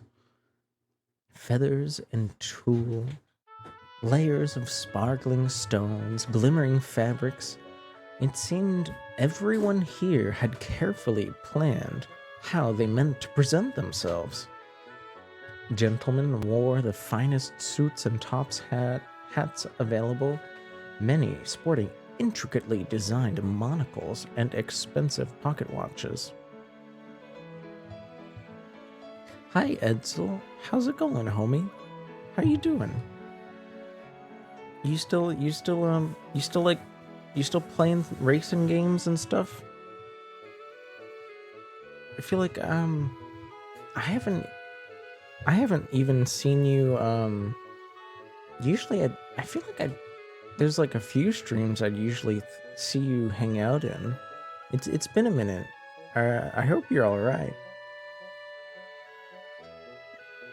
Is Big Leans playing a BL? Not this time, it seems. Not this time.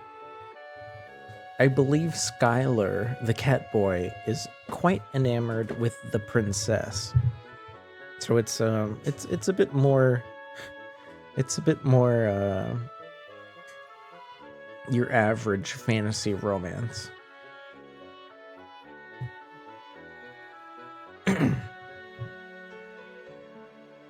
I don't know why you said it was your feel. I don't know why you said that, orator. Maybe we'll see options to do that, but from what I know, Skylar's object of affection is the princess. Yeah, I've been doing well. I've been outside of, just doing a bunch of random stuff. I've been playing a lot of DS3 with Roomba. Lately, which has been very fun. It's not. I wish I had better things to say about DS3, but let's just say I'm glad I'm not playing alone and I'm playing with a friend. DS3, in all honesty, has been a little disappointing as a game.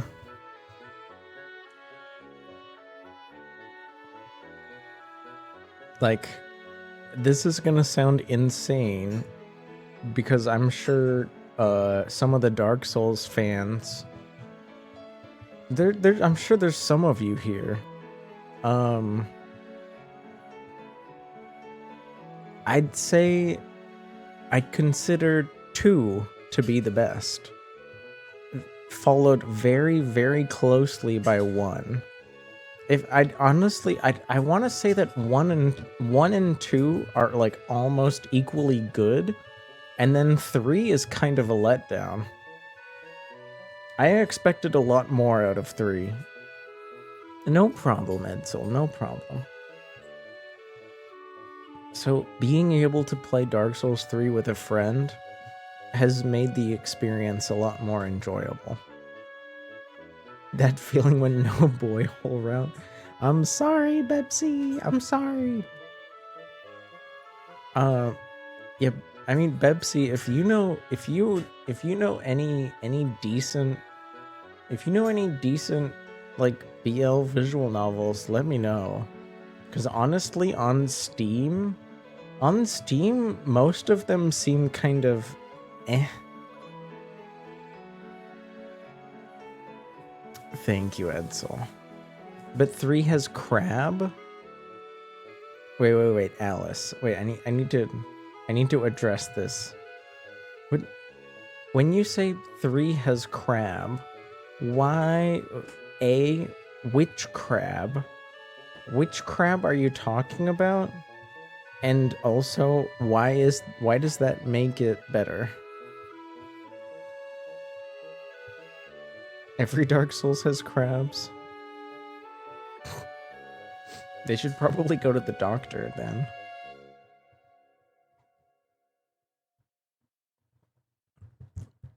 Okay, if I'm going to make an assumption, Alice, are you telling me that you like the giant crabs?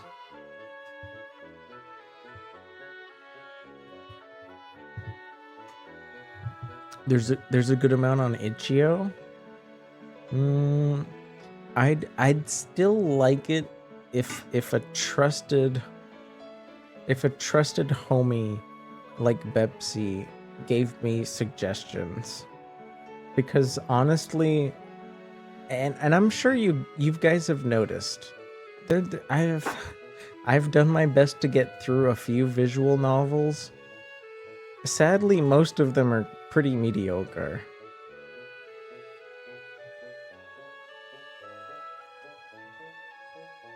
So I don't know. If you guys have suggestions, I'll take a look. Otherwise, man, I don't even want to bother because most of them are so bad. They're funny. So you think DS3 is good because they're funny?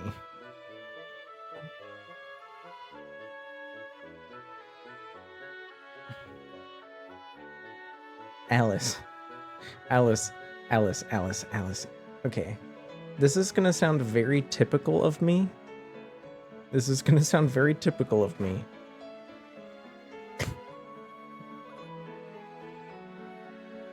But the crabs in Dark Souls games are probably some of the worst enemies they've ever imagined. I hate those enemies. They suck to fight. They're not fun. They're not fun to fight.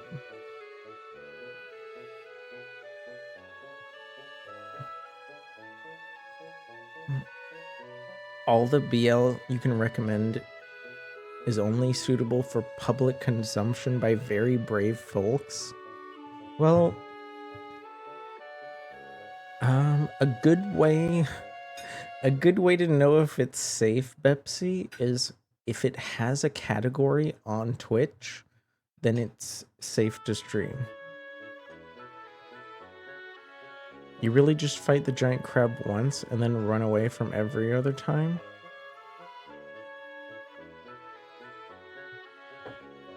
Hi, Yoni. Hi. Welcome back. Yeah, they are annoying to fight. They move too quickly for their size, and they have too much health, and they hit too hard. It's like a recipe. It's like a recipe for disaster in an enemy. An enemy, by the way, that respawns over and over again.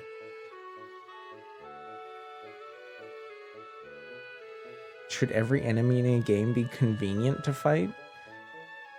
Not necessarily convenient, but like fun?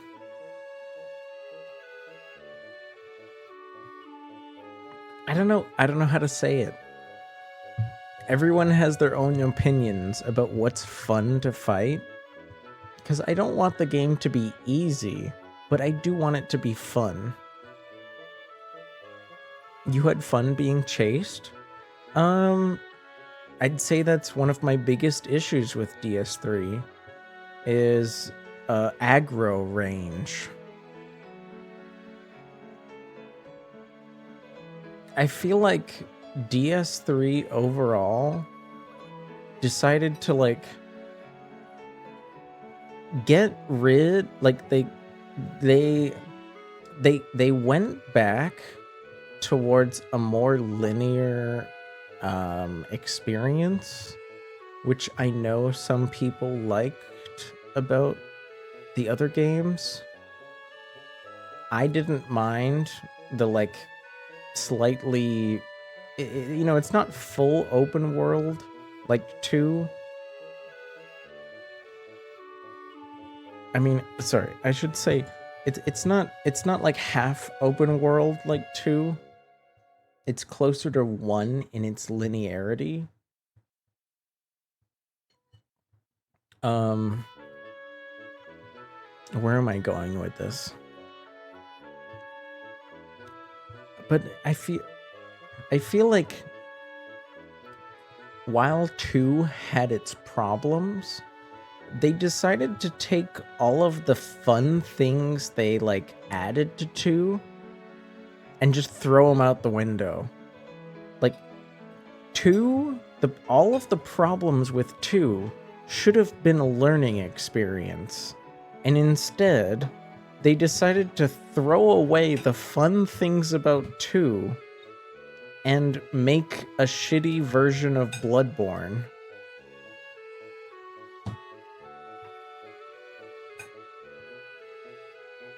Like, DS3 is like Bloodborne if you aren't able to play, if Bloodborne is unavailable to you.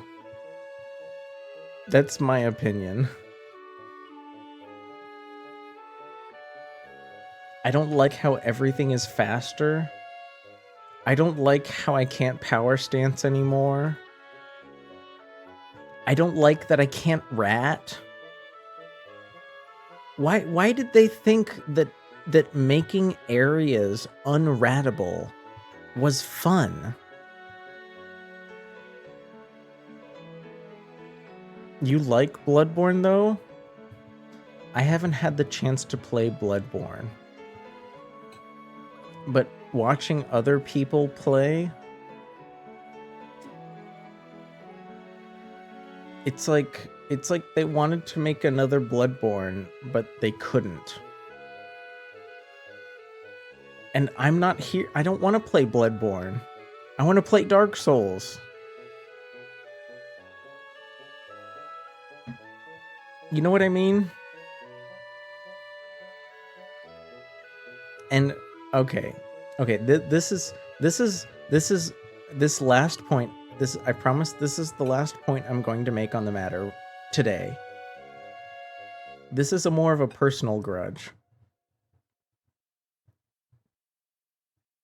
I really expected them to expand more on like incantations and magic, because I finally decided to like, you know, put some points into faith to actually like do something with that.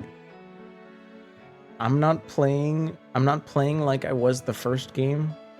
The first game, I was all about endurance and strength. Like, that was my whole build. DS1, I didn't learn any magic at all. Just pure strength and endurance.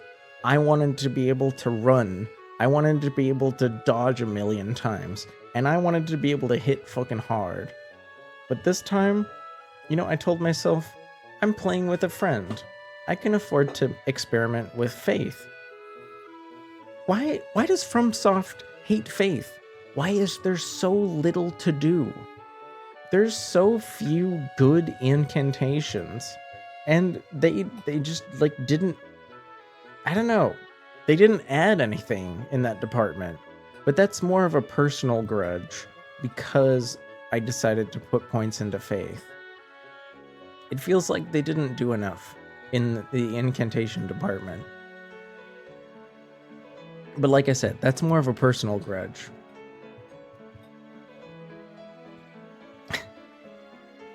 Moving on. Skylar is at the ball, right? Skylar's at the ball. And he's sitting in the corner, trying not to get noticed too much, enjoying seeing all of the fancy outfits around that the nobles are wearing, because that's one of the few things you can always enjoy at a ball. Even if you don't like nobles, you can always admire the fashion.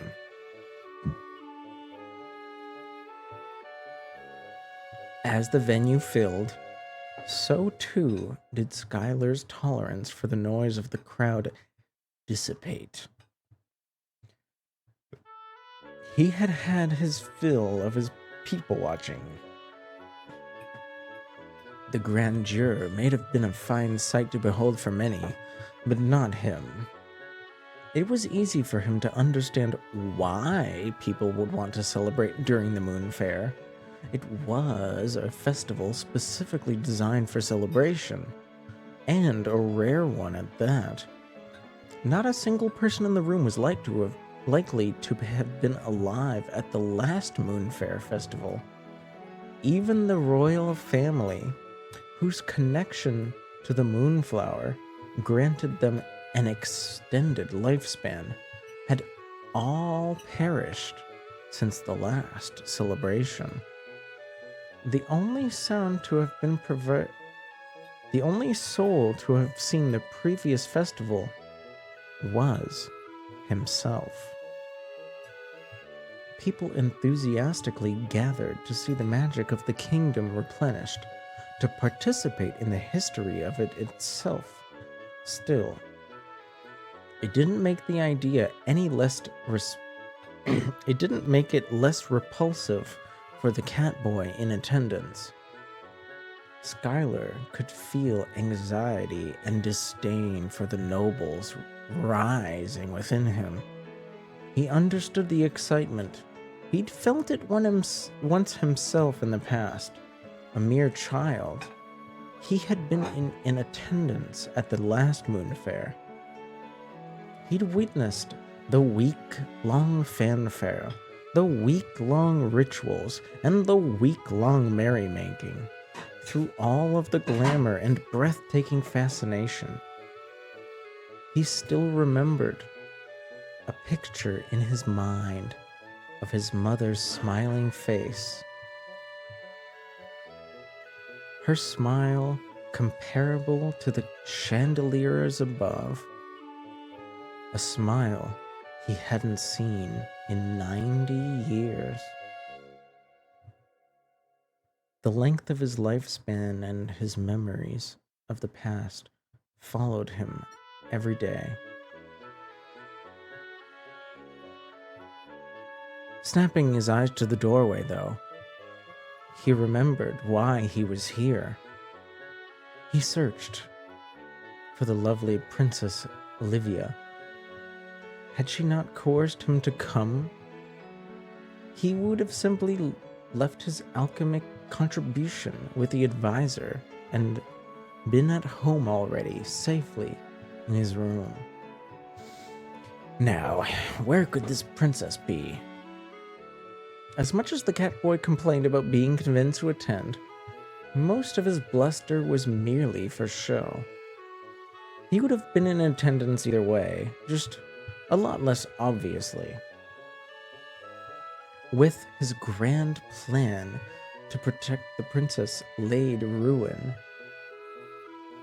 he couldn't help but smile to himself as he scanned the crowd. If she didn't have her unwavering sense of adventure and independence, he would have sorely been disappointed. Both of their mothers were much of the same. Passionate, powerful women who possessed the strength and willpower to break through any barrier presented before them. His own was a driving force. No breaks between him and the queen, who had similarly fiercely faced so many individuals that were headstrong. Such a force had not been seen in quite some time. The queen, though, whose fate was mysterious, he prayed that she was safe. He thought about how the queen would have loved the festival, to see her daughter Olivia fulfill the momentous role that she had with such unshakable determination. After what it felt like an eternity of scanning, his eyes finally fell upon the woman that he was searching for. Olivia's figure, absolute confidence, descended the main staircase, and the crowd below parted to watch her in awe. Their adoration would ruin anyone else, but not Olivia. Nobles gingerly stepped into her path, all wanting to be the first to greet her, each one politely thanking and excusing themselves. She was scanning the crowd with her own eyes, looking for Schuyler, her escort, not wishing to keep him a moment longer.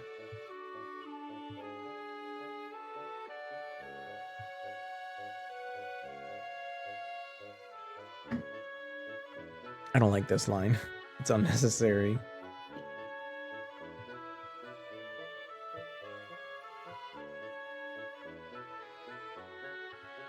What is this sentence?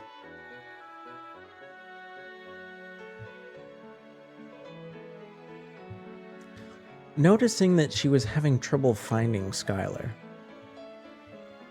he shifted from his spot of mild safety in the corner, helping her catch his eyes across the room. When they met, her face lit up in recognition of his presence.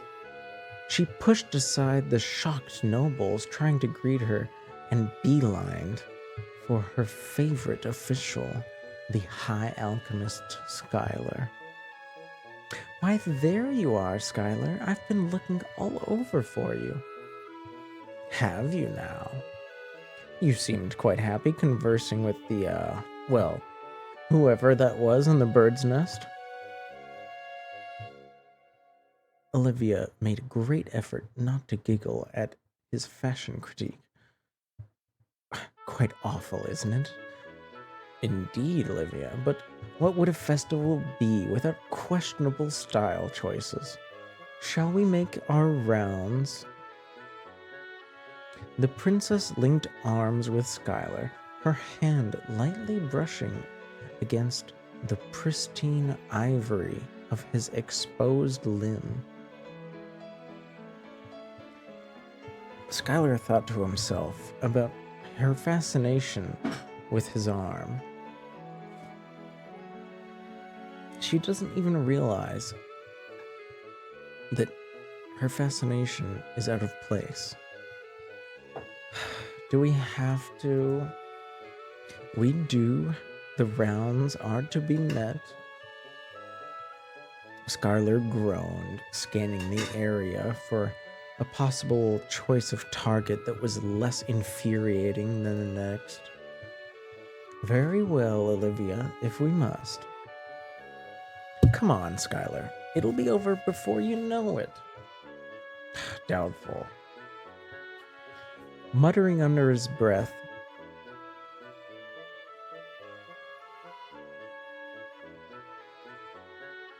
he stopped soon, noticing that she'd heard every word. The pair ventured into the crowd, Olivia maneuvering with effortless steps, her experience and charm leading the way. Dozens of families and servants and prolific members of the town flocked to the opening ceremonies, each hoping for a private audience with any royal they could get their hands on. One meeting, 2, 3, hour after hour passed as Olivia and Skylar floated between attendees, exchanging small talk and pleasantries, each encounter more exhausting than the last. Most elected in these meetings to ignore the catboy Skylar, their focus on the charismatic princess, which, thankfully to Skylar, she was more than happy to allow. A few made polite attempts at small talk, with the High Alchemist Skylar knowing his place in society, before running out of topics to fake interest in. Finally, the pair were left with only 2 groups. The town mayor, with him an unknown elven scholar, and the family of one of the ministers. Mayor Rutherford was one of the few aristocrats who Skylar actually liked. He was humble, a merchant and farmer by trade. His family had a long history of friendly relations with the Fey nations, who made it a secret mission of theirs to care for the land in ways that benefited the town and the Fey, who lived secretly among the fields and the forests throughout.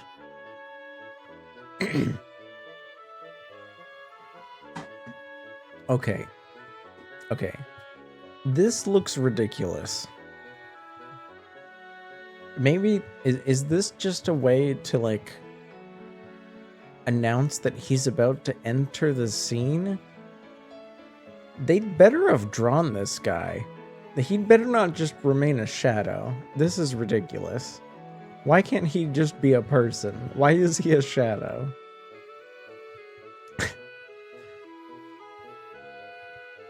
Anywho, speaking among the last two groups, many hours into the ceremony celebrations, the mayor spoke to Skylar and Olivia.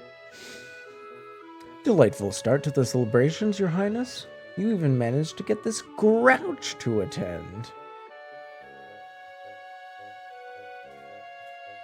The mayor chuckled, a gentle elbow digging into Skylar's side. Yes, gloat all you want, Mayor. I would like to see you attempt to say no to royalty.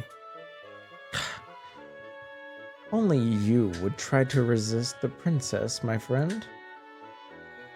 And he did try, let me assure you, Mayor. I shall go and greet the minister before it's time for our final stop. I'll leave you two to chat. I'm sure you have much to discuss. Skylar nodded at Olivia's remark. The mayor and Skylar did usually have things to talk about. Skylar and the mayor both bowed respectfully to the princess as she separated from the group to attend to other greetings. Say, Skylar, who's this young chap anyway? Who, Mayor? Who do you speak of? Skylar followed the mayor's eyesight to the elven scholar that was standing with the group. His eyes went around the ballroom to take in the sights and made no move to react to the mayor's question.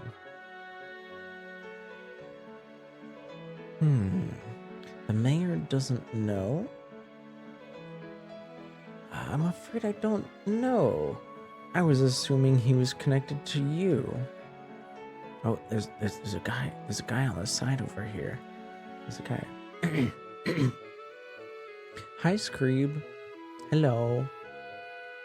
I hope you're doing well. Thanks for hanging out. He doesn't know? Yeah, I don't know either. I am also of the unknowing.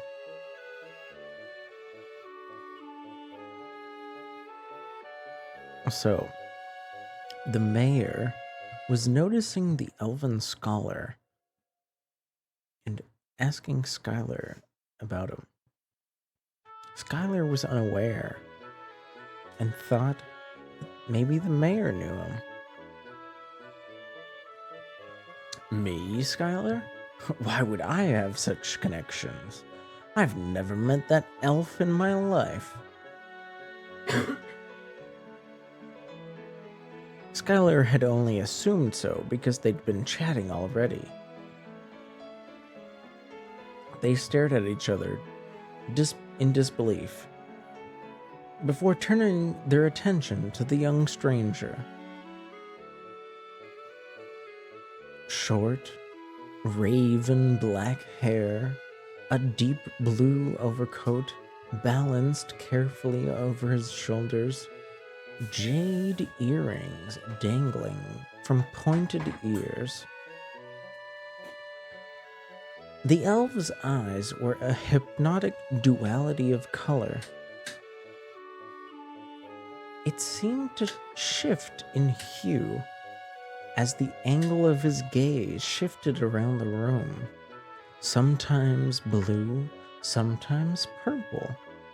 It was like watching a petal dancing on the wind, swaying and flipping in the breeze. Skylar found himself entranced by the way they shifted. He'd never seen eyes of such fascinating color before. The mayor remarked, well, Has someone caught the eyes of the elusive Lord Nika Schuyler? The alchemist, at those words, snapped his focus away from the elf, looking horrified. Whatever do you mean, Mayor? I was merely. Schuyler felt his stomach sink as he felt a chubby hand close firmly around his tail, an excited shriek piercing his sensitive cat ears. Oh no, not her, anyone but her. Mr. Schuyler, my darling kitty. Lady O'Green. Schuyler wanted nothing more than for the floor to open and swallow him whole. Anything but being forced to endure that woman, whose hands would only tighten if he made an attempt to move and it escape her grasp. Rutherford, knowing better, quickly bowed and excused himself, mumbling something about forgetting to sniff out the fire on the crystal on the stove. It seemed the mayor didn't like Lady O'Green either. Wait, Schuyler said. You absolute coward of a mayor. Come back here, he thought. Yeah, I didn't expect chibi models of the characters. This is adorable. Lady O'Green, please, restrain yourself. The woman, the dastardly noble, rubbed her face against his tail. That is so rude. Schuyler was completely stuck. Experience told him that Lady O'Green wouldn't let go of her own, and he'd hoped that he could get the princess to help him. Thankfully, it seems the elvish stranger would come to assist and distract. My lady, your hat is simply wonderful. Where did you get it? While a simple distraction, it was enough for Schuyler to remove his tail from the greedy hands of the noblewoman and retreat to an unoccupied corner of the ballroom. Schuyler thought, oh, that elf. A timely intervention. I must make an effort to thank him later.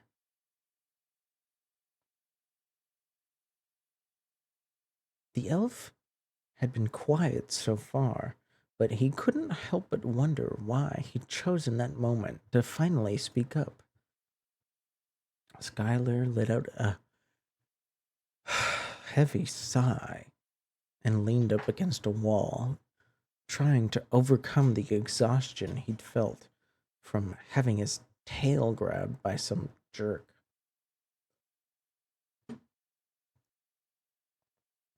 With any luck, Lady O'Green had been truly distracted, and he could enjoy a moment of safety from the crowd. I wonder why this visual novel randomly decided to make like some parts entirely quiet. Like, this is a ballroom full of guests celebrating in a quite it seems quite a rich kingdom. Wait, where's the music? There's just even if it was simple, why isn't there just music right now? Why am I sitting here in silence? This is ridiculous.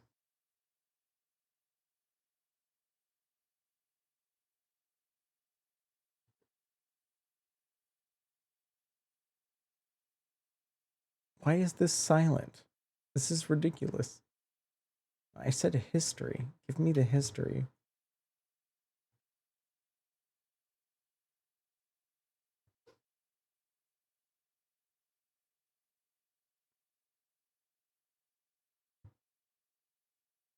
who is Skylar talking to here? I feel like this sentence should have been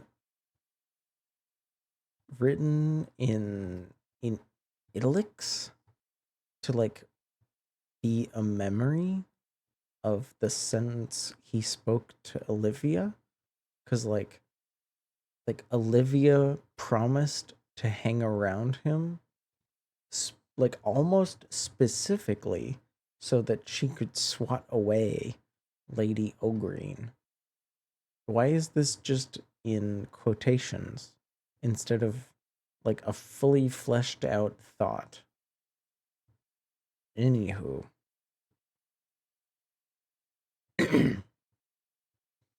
the strange elf apologized, I guess, for not intervening sooner. Oh, now we get music. Great. I know. I'm impossible to make happy. The stranger smiled at Skylar's surprise of seeing him. You're quite safe, I assure you. A young knight came to check on the disturbance and reported the situation to Her Highness, the princess. I expect her reaction will be quick and she will join you shortly. The man stepped closer, concern filling his colored gaze. Okay, this is not a look of concern, but you know, it is what it is.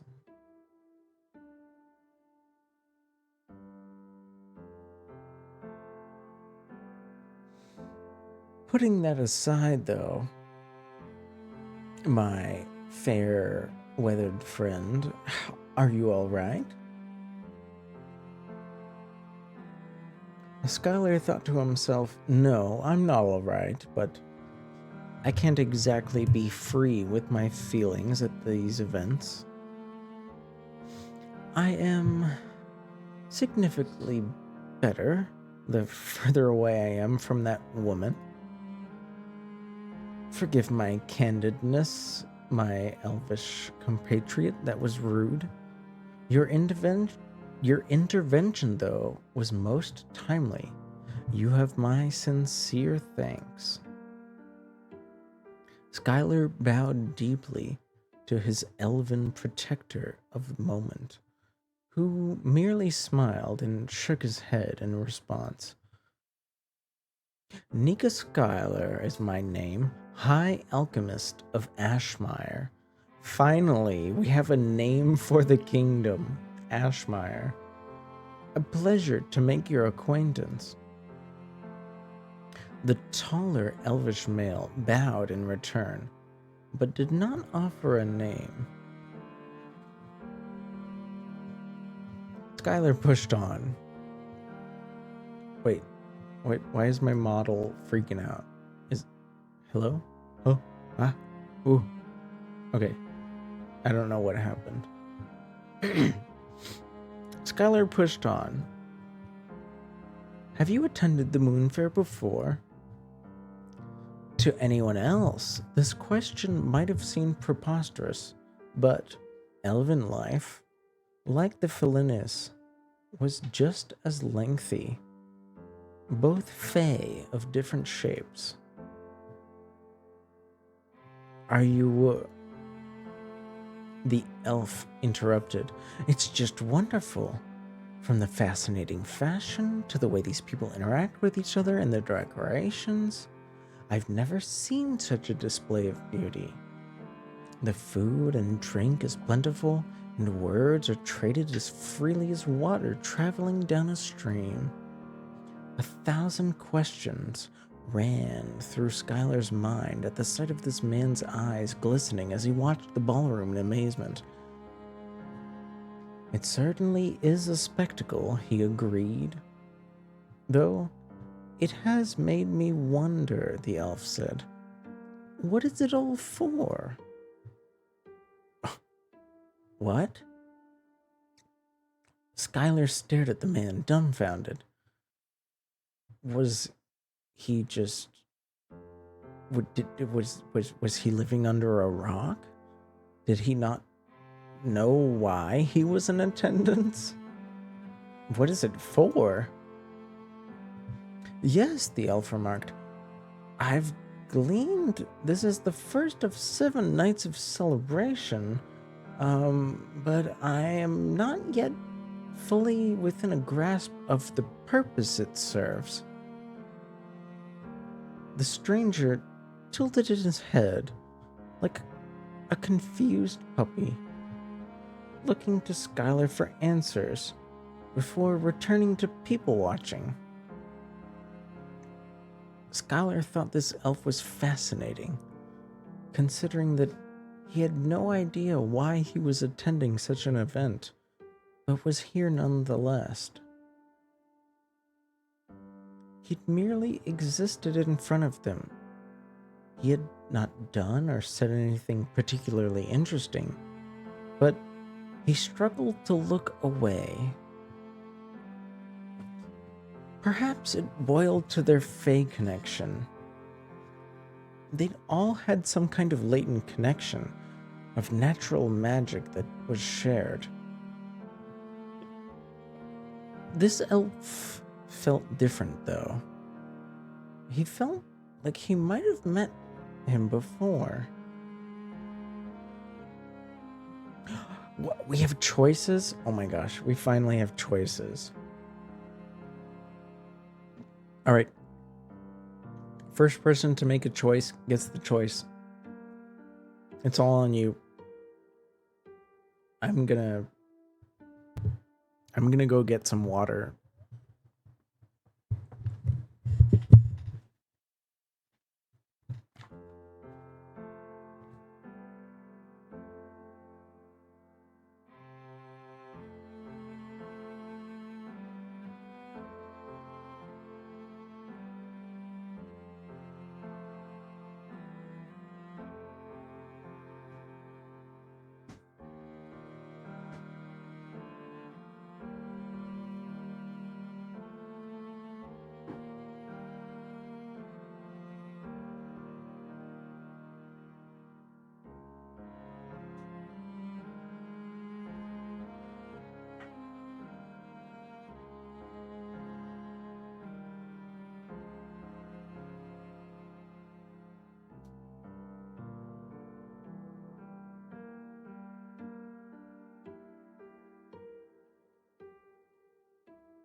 Hi, Hiroshi. Hello. It's dance time, it seems. Why is my model... I feel like most of the time my model is chill, but sometimes it freaks out. But hi, Euro. I hope you're well. We are here to dance, it seems. Hopefully the princess doesn't get jealous.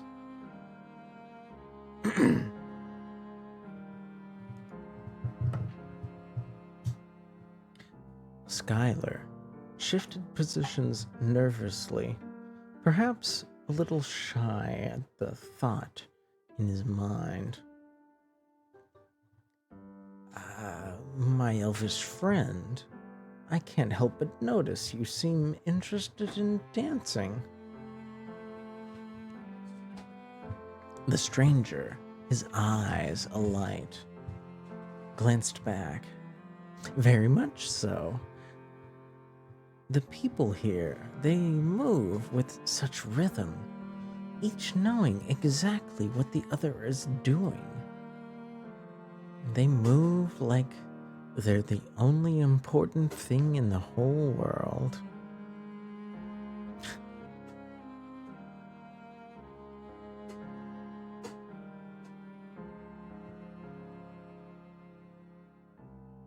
Bonjour, Vito. Hello. Hi. I see you've changed your name color. You weren't always blue. Am I crazy? I feel like you weren't blue before. C'est bizarre. Quoi c'est bizarre? What's strange? What is strange?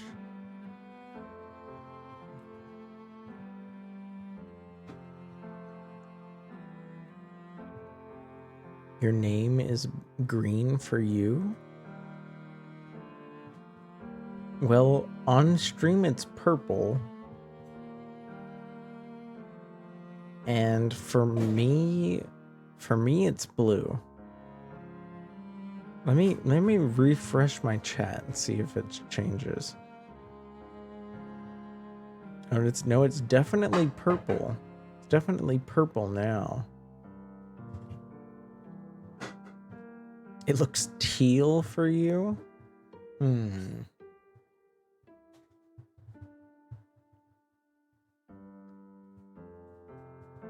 It could be you need to go re-choose it. I know that when if somebody like doesn't choose a name color, it kind of randomizes. You might have to go re-choose it.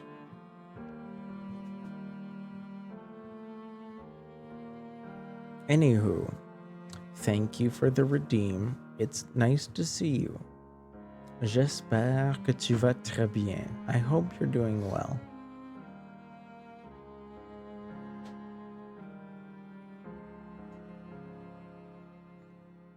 Tout va bien, merci.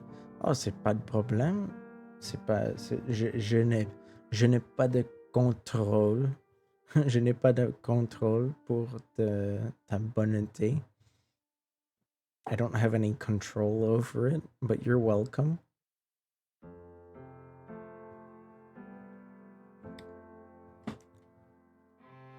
So, finally, pulling his heart out of his chest for a moment, Skylar asks the elf if he'd like to try dancing, while also thinking at the same time, what am I doing? What an inopportune time for the princess to show up. Nika? The elf remarked knowingly, your princess has arrived, it seems. The elf bowed deeply to the pair, and in the time it took them to register the action, he had all but disappeared like a morning mist on the wind. Oh, he left, Olivia remarked. Skylar thought it unfortunate. Who was that, Nika? I don't recall seeing him before. Not at any royal functions or even around the city. Well, Olivia, I'm sure there's a lot of people that you've never met or seen, I don't know. However, he did make it a clear point not to offer his name. He wouldn't tell you? Skylar shook his head, finding himself both flustered and vexed by the encounter overall.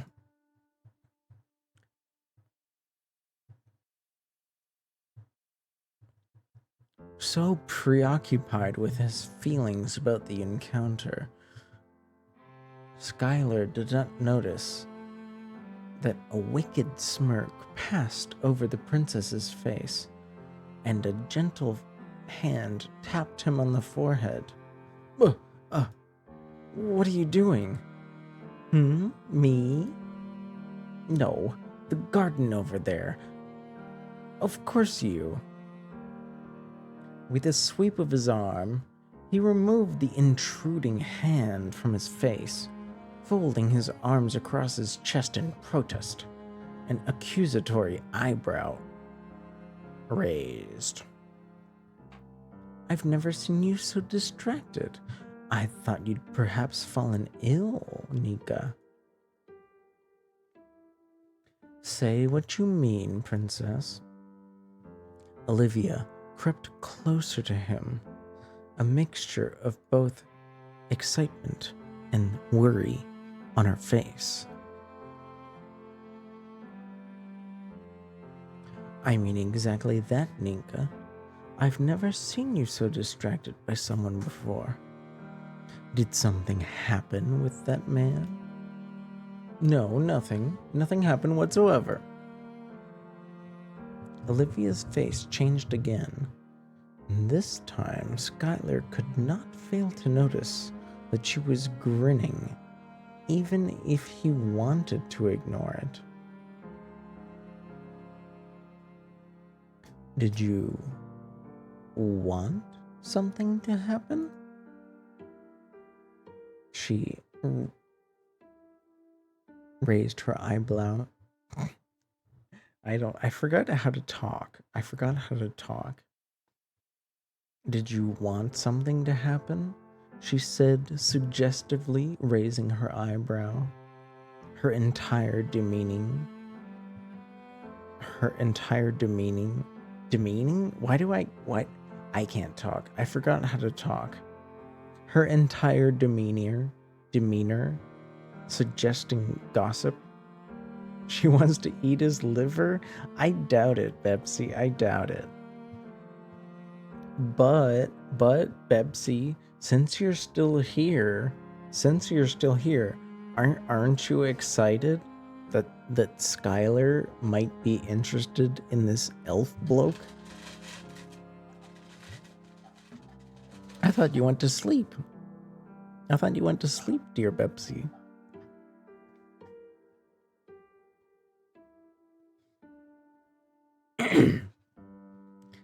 Skylar. Boy. That's one way to imagine it. You have the next 2 days off? Pizza? Dude. Pizza, just shove that pizza right in your brain and I hope you have a good 2 days off. I know I don't have the next 2 days off. I think my next day off is Thursday. Anywho, Skylar, noticing Olivia's suggestive eyebrow, was shocked, but thought to himself, did I want something to happen? She giggled, her eyes twinkling in amusement and mischief, leaning forward 1 more inch than she was already.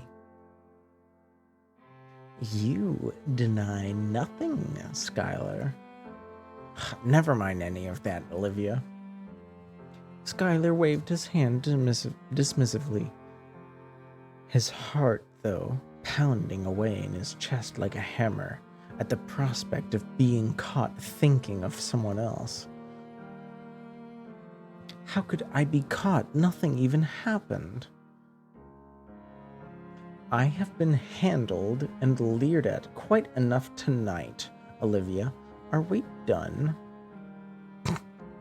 He wants to crank his hog rudely. No, definitely politely.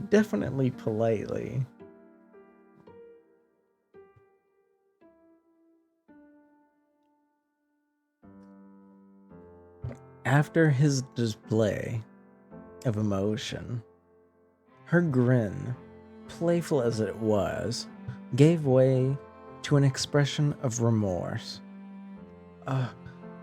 Please, Skylar, forgive me. I didn't expect such an extreme reaction from Lady O'Green. Me putting my hand like over my mouth.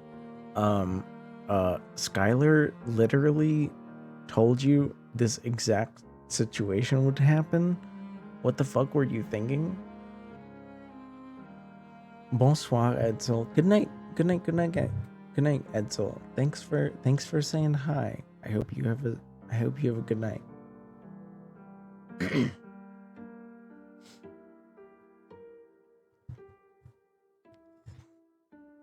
When the report of your interaction with Lady O'Green reached me, even Minister Siebert, who was next to me, was disgusted upon hearing it.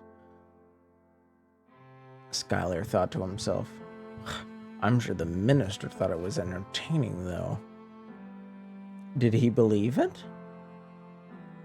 I don't think he wanted to, but the knight who delivered the report seemed to have good standing with the minister, so he accepted it with ease. You're welcome, Edsel, you're welcome. Sweet dreams. The Knight Marshal Siddell's youngest son, Wesley, I believe, is the one who reported upon your interaction with Lady O'Green. If what our mysterious stranger said is to be believed. Lord Siddell? She gasped as the name registered in her mind. The knight's youngest son seems like a fine lad. Around your age, I'd wager. I was unaware he had another son until I met him earlier, when you sent him to collect me.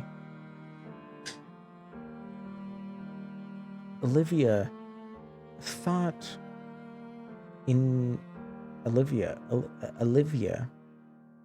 looked up at the ceiling, curiously thinking, I sent the Knights Marshal's son on a collection errand? Trying to remember her own actions over the past several hours of the festival. Indeed you did, Princess. I assure you, he was the most amiable and provided great assistance. Quite a pleasant young man. Olivia walked several circles around Skylar, her face wrinkled in thought, trying to remember what had happened over the evening. What's troubling you, Princess? Skylar said. Never mind. How about I grant you another favor for my slip-up? A total of 2 favors. So, it seems the princess was thinking of how to make up for her lapse of promises, Skylar remarked privately. The catboy thought to the queen, possibly above. Your child, Vera, is as troublesome as ever. Hopefully, the queen smiled on from beyond the grave. Thinking of something he could use to leverage some attention to himself, Skylar suggested, I'll settle for a dance. I certainly can't have you owing me twice. That's far too much power for a single person over one princess. Alvia paused, as if to ponder the offer for a moment. A dance will suffice, she said. Skylar scoffed in her response in tone.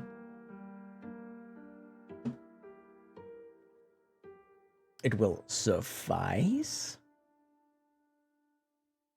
The princess in front of him let out a short giggle, knowing how silly what she said was. You know, it is truly an honor to be accompanied by you, Skylar, on or off the dance floor. Skylar, feeling sure of himself, said yes, it truly is. He did, however, tip his hat downward and offered a hand respectfully to the noble princess. But she hesitated. We have one more person to check in with. Then we can dance to our heart's content. Skylar paused, wishing that he did not have to enjoy the pleasantries of some other stinky noble. Don't give me that look, Skylar. Look, Olivia, I cannot have my tail grabbed any more today. It might fall off. Do not worry, Nika. The person we are meant to visit would never be so callous. So you claim, Olivia, so you claim. And she did, yes, she did. She said, we are to meet the most important and certainly most noble man we both have the pleasure of knowing.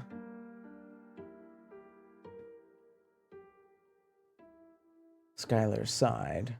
He already knew exactly who Olivia meant. The king. Olivia nodded. Yes. Father wanted to speak to us both before the ceremonies began. Must he? I mean no disrespect, Olivia, of course, but I'd hate to waste his time. My simple potions are of no concern to him, and quite simply understood. Nika, as the only one among us who has actually attended a moon fair before, and one of the esteemed subjects of the kingdom, I'm sure there is much the king wishes to speak with you about. Skylar came in closer as she held her hand out and beckoned him. Come along, Skylar. Now should be a good time for him to steal away. Oh my gosh, finally, new music. Skylar and Olivia maneuvered through the crowd, stopping so ever often to curtsy to people who called out her name in affection.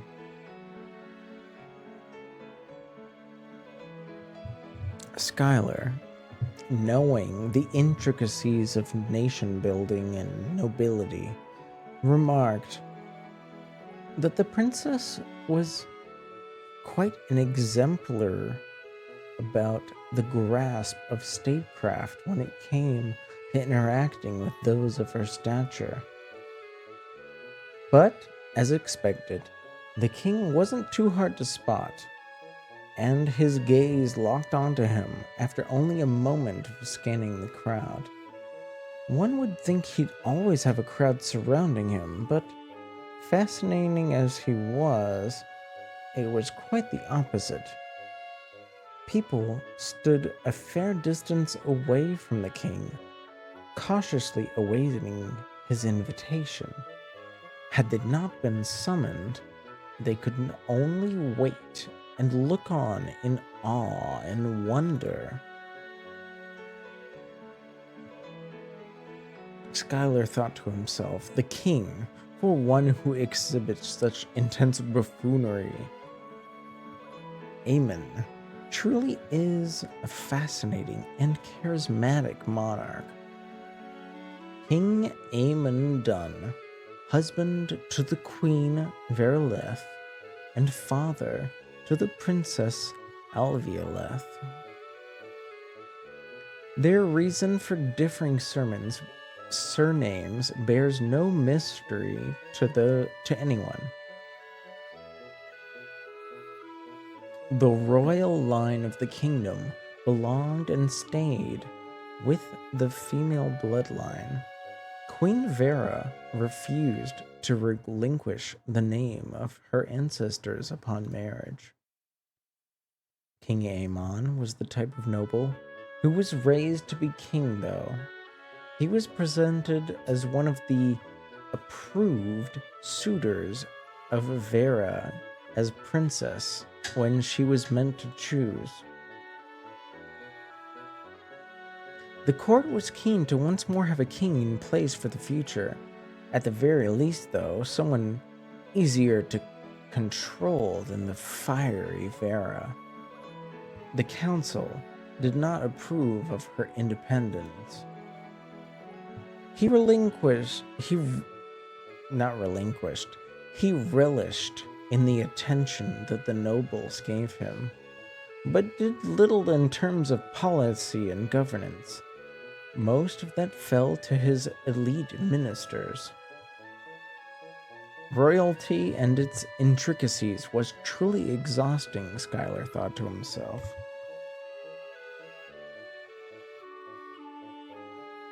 An opinion he shared with the royal advisor, the ever-suffering position given to his own predecessor,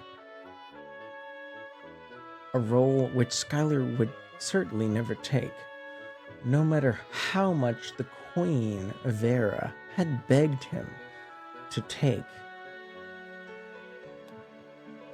Should he ever decide to move on from High Alchemist. Olivia, though, waved her hand in the air and quickly pulled it back to her side when she realized her actions. Clearing her throat and fixing a coy smile to her adorable face, the noise that she emitted drew the king's attention. A look of annoyance at being interrupted so brusquely was clear on his face, which quickly turned to joy when he noticed that the noise was emitted by his daughter. The king muttered a few words to the current company, who sadly had to be interrupted by his daughter, before they broke away and backed away. Oh gosh, this is the king? He doesn't even look that old. Oh yeah, wait, but they said the nobles, like, I remember earlier they said something about the noble families being like extra long lived by the magical ceremony or something. So, of course, he wouldn't look that old.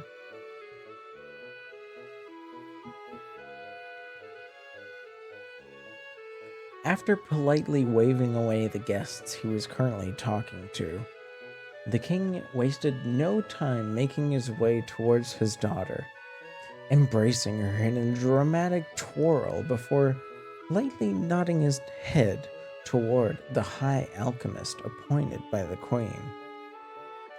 "Father, please."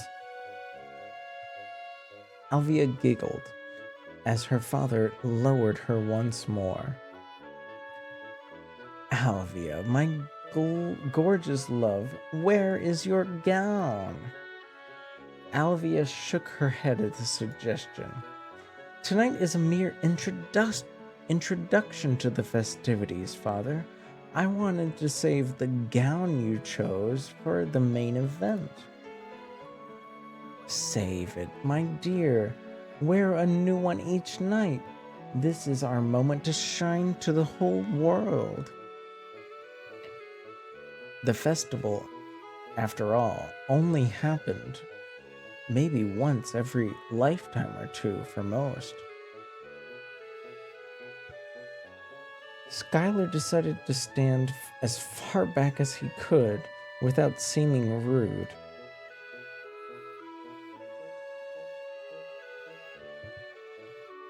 Finally, after a moment with his daughter, the king turned his attention to the High Alchemist.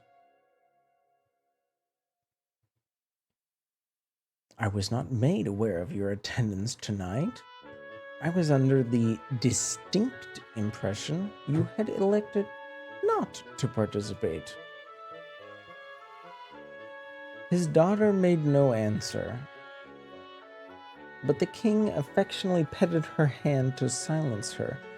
He wanted his answer directly from the questioned catboy. Skylar thought to himself before the ads happened on twitch.tv/OrleansVT. He knows exactly what happened. I can guarantee he had forbade Alvia from extending the invitation, but she did so anyway. That was my intended original plan, your most esteemed majesty. Skylar bowed deeply upon saying this, a formal and posture-perfect action, allowing the king to grunt in acknowledgement of the sentence before Skylar rose once more. Alvia wore a slight frown at the interaction. Your indomitable air, Skylar put it, however, had a different plan for the evening. Pray thee, king, forgive the lack of update to the guest list. Princess Alvia is quite impossible to decline.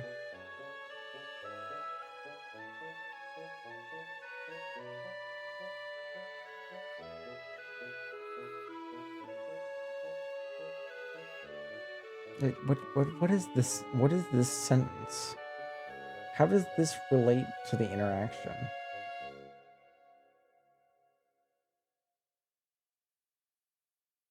Okay, no, I get it.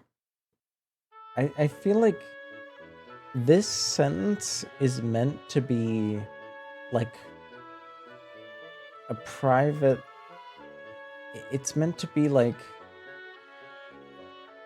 the king thinking to himself, but maybe they didn't want to make that obvious. So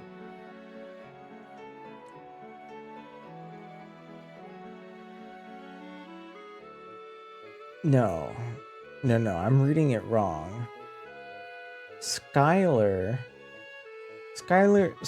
is simply once again remarking to himself that while he's annoyed at being here, he is impressed by Alvia's ability to grow into a competent ruler in the future. Indomitable, as he had said to the king, was very much the correct word to describe her. She always managed to get others to see her point of view, to try whatever she suggested. Most subjects were more than happy to follow her, but others rejected the idea of such a strength of character. The subjects and servants of the kingdom did adore her kindness, but lamented her free spirit. Yes, she is quite formidable indeed, the king remarked. But the king, after this sentence, turned his attention to his daughter. But don't think that being Moonseer means you aren't my precious daughter anymore. The king reached out and kneaded her cheeks like a doting father. Alvia scrambled to escape his tight grasp. Father, please, you're embarrassing me. It was always funny to Skylar how Eamon made a show of age. The king tried his hardest to appear more worldly and cultured than the alchemist, more regal, more knowledgeable, more grown up even. But in the same breath, refusing to allow Olivia the same chance to grow and to mature. The ageless appearance of the Fae often threatened monarchs in particular. Faced with one who had seen before them and would see after them, all without a single sign of the passing time, through years certainly passed by, only one of the pair saw wrinkles crease into their skin. This is for okay. If that was too flowery of a sentence,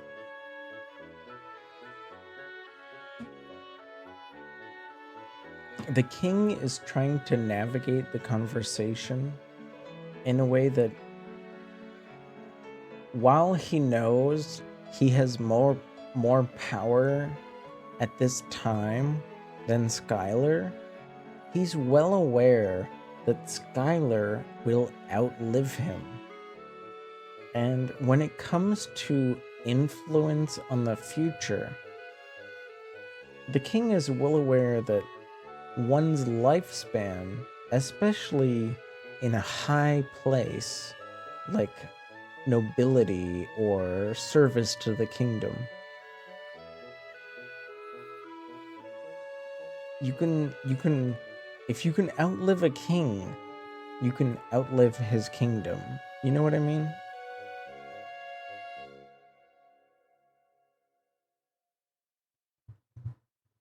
But I suppose trying to move on from such depths, the king remarks that he was glad that Skylar decided to attend and speak to him, and hoped that the festivities were to Skylar's liking. Olivia chimed in, "Everything's simply wonderful. You've done an incredible job in organizing, Father. I've never seen the palace or the town so lively and heavily decorated." Olivia giggled with wonder as she spun in a circle to look at all the decorations, making an effort to notice.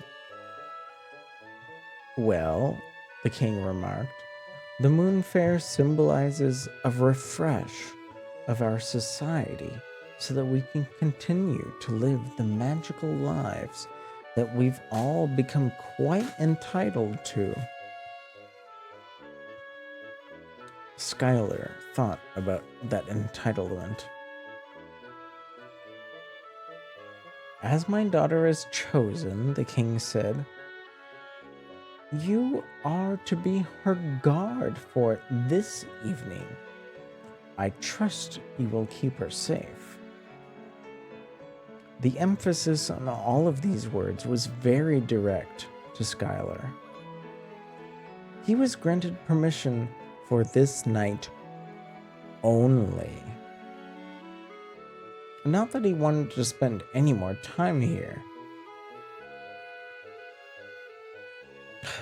"Father, you're acting as if something can go seriously wrong. We both know the rites are harmless." Skylar knew better. Many things could go wrong. And remarked openly, Many of my requisitions drafts are specifically designed to keep not only you but the Moonflowers safe during the proceedings, Princess. With good fortune, most will not be needed. The king added, "My princess, I know you've been full of worry. Being named Moonseer is such a dreadful burden to have been thrust on you. I'm sure you'll make me very proud, though." Alvia pushed the words away. "All will go as planned, just as I've studied." Skylar thought to himself, "She's putting on a brave face, but I can see how nervous she truly is with such a large responsibility." The king locked eyes with Skylar. Moonseer is a dangerous role. See that what happened to the last one does not happen again. "Father," Alvia exclaimed. It seems there's some history behind this topic.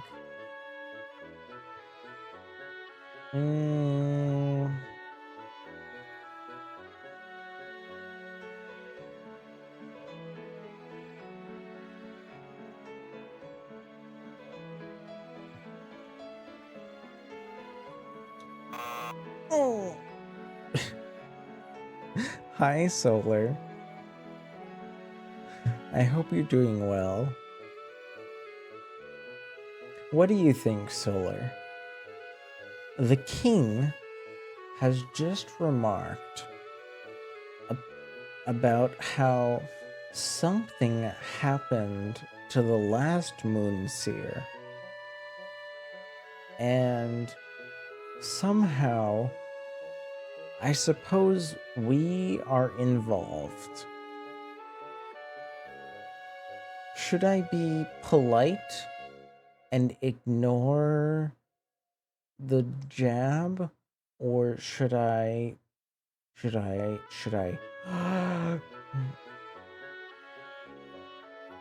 be daring and remark upon the comment? What do you think?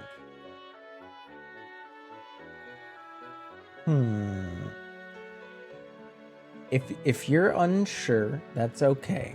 You're allowed to say, "I don't know."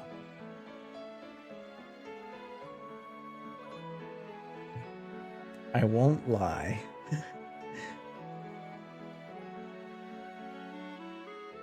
You tuned out for a while, but you feel like we should go with the polite option?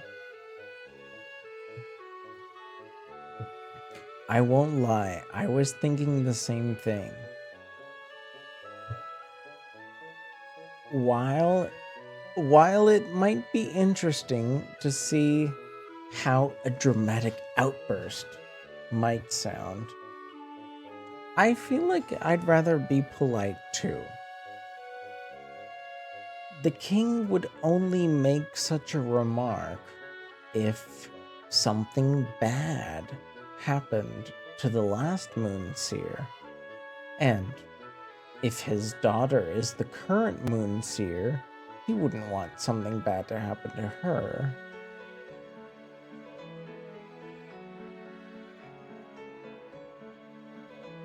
What the? I saw that. I see that. What the?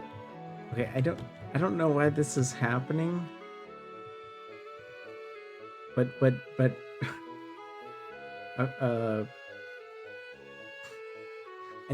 an acquaintance of mine seems to have shouted me out. So I'm gonna shout them out in return.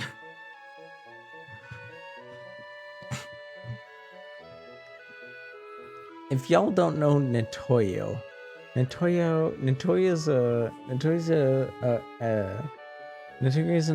homie who likes to play all sorts of things. honestly, I've seen a few Natoyo streams, and they seem to be a little all over the place. So you could probably call Natoyo a variety streamer. I've never seen Natoyo's hands. So if you ever find out what Natoyo's hands look like, let me know. They're always tucked away in his hoodie.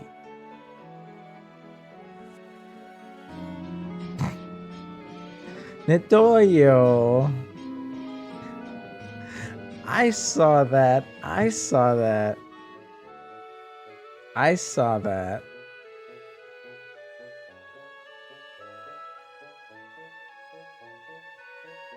What the heck?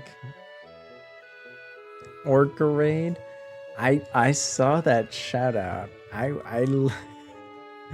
saw that shout out and I was so confused. I was so confused.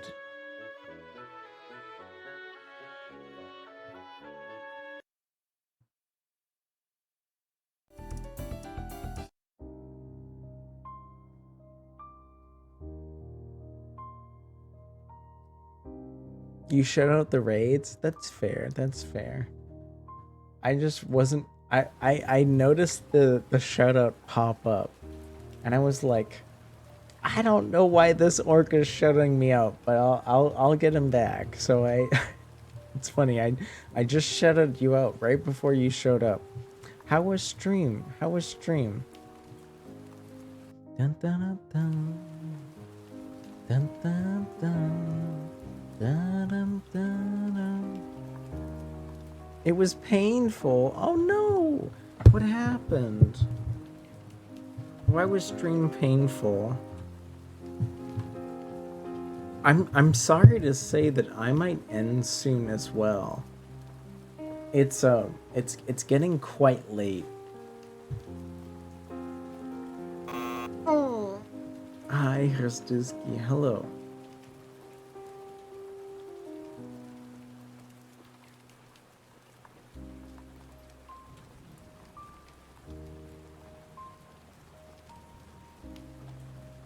Receiver. Oh, you're still playing Receiver 2? I thought is it like did you just come back to that recently? I thought you were playing that a bit ago.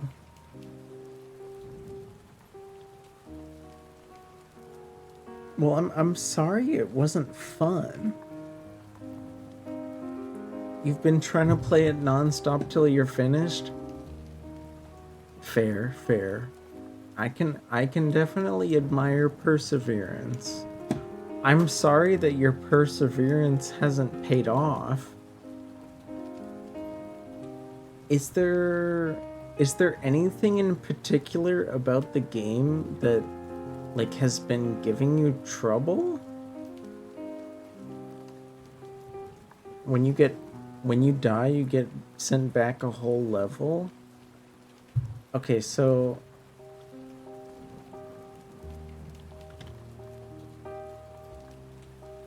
is it like okay,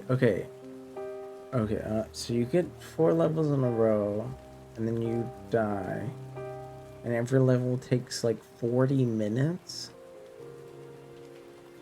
Okay, like say let me ask you a question. Well, I do. Well, okay. For anyone, I mean, I just shut it out in a Toyo. So you already heard me say, like, Natoyo's played a whole bunch of stuff. So definitely a variety streamer. Although I did I did give everyone a mission that was here. If they happened to watch you, I said, your hands are always in your hoodie. So I asked them to figure out what your hands looked like, because it's such a mystery. It's like a mystery. It's a mystery. What do your hands look like? I gotta know. I gotta know.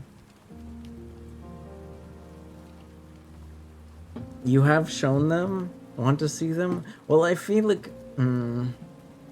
I feel like it's not fair if I see them by asking. To all... But they... Like, they show up on stream, right?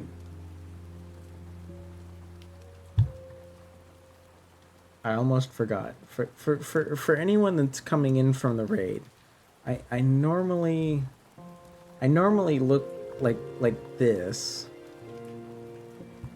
Hi.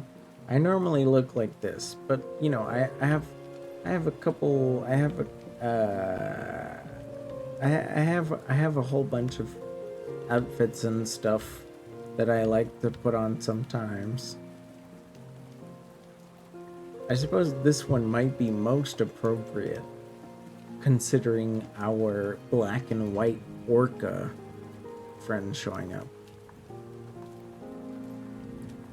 You even have a peace sign, so you can see 2 fingers.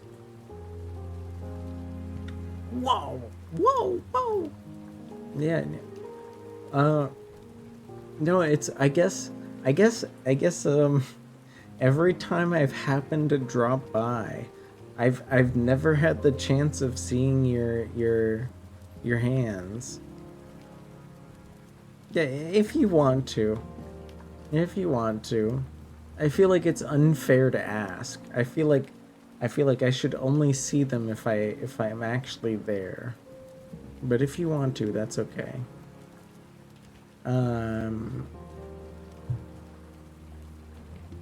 Raiders. I hope you like karaoke, because it's kind of late. It's kind of late, so I think I'm gonna stop the story for now. I was doing a visual novel today about a cat boy alchemist.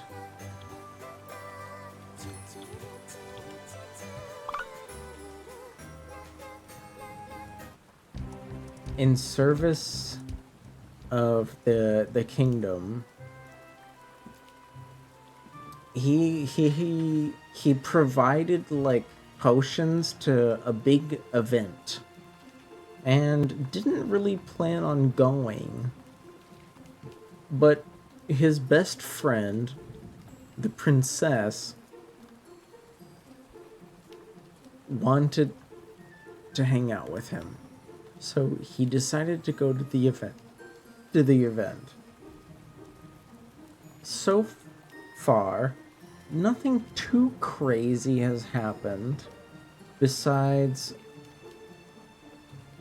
a knight spoke to the main character, claiming to have been sent by the princess, but she was unsure. Maybe he was acting of his own accord.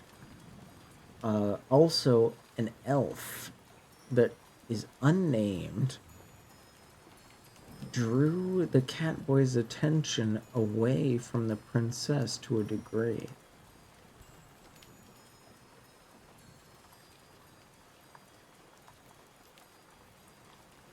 Are you of nail polish?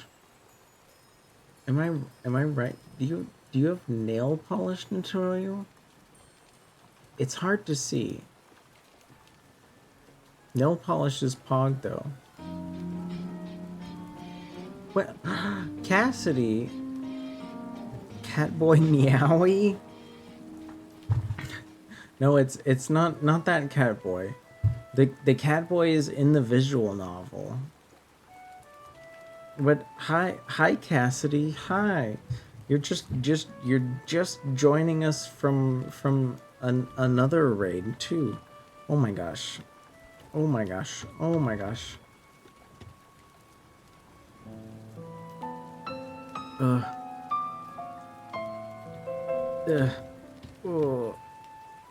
How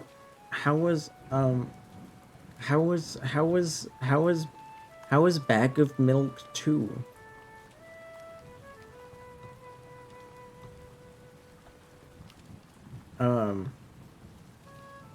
Definitely For those of you that just got here, um, don't follow me. Don't follow me. I'm a big goober. I'm a big goober. But slow me.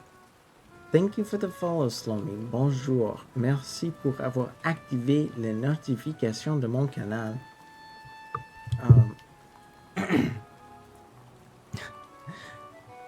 Make take you see that green text? That green text Natoya right there, who raided me right before Cassidy did? Go take a look at that Orga. Go take a look at that Orga, please. You can't tell me what to do? Okay, I won't. I'm sorry. Milk 2 was amazing. You want to commission fan art of me and her chilling on a bench? I mean, I'm sure she would appreciate that. Although she'd probably be nervous knowing the main character of the Milk story games. She'd probably be quite nervous.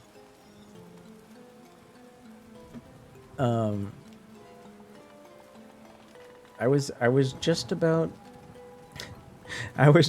to sing a song for you guys because it's getting kind of late, and I do have work. So I'm sorry for anyone that was hoping for more visual novel, but it's time for some singing. I hope you don't mind.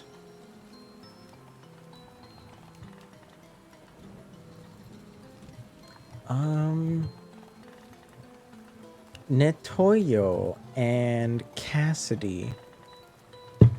Do y'all know Depeche Mode? Do y'all know Depeche Mode at all?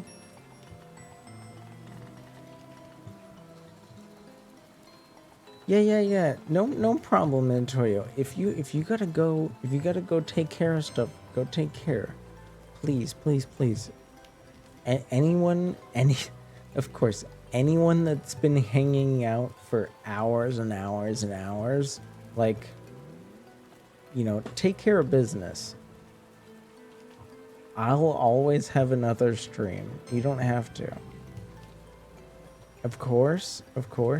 Okay, I promise. I promise. I have a song in mind. I actually haven't taken care of business myself for like several hours. So I'll be right back. I will be right back. I promise. I'll be right back. And please enjoy some art while I be right back.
Hello. Sorry. Uh. Hi. Hi. Sorry for the delay. Um. Technical difficulties. That's all. Thanks again for the raid, Natoyo and Cassidy.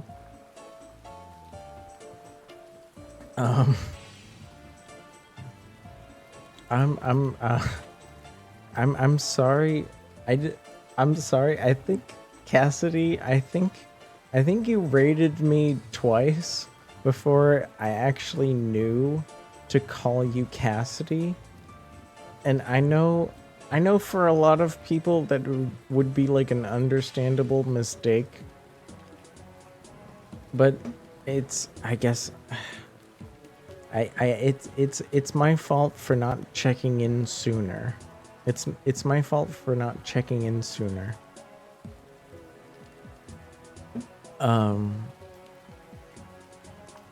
I hope you did enjoy Milk 2 though. I know I did when I played it.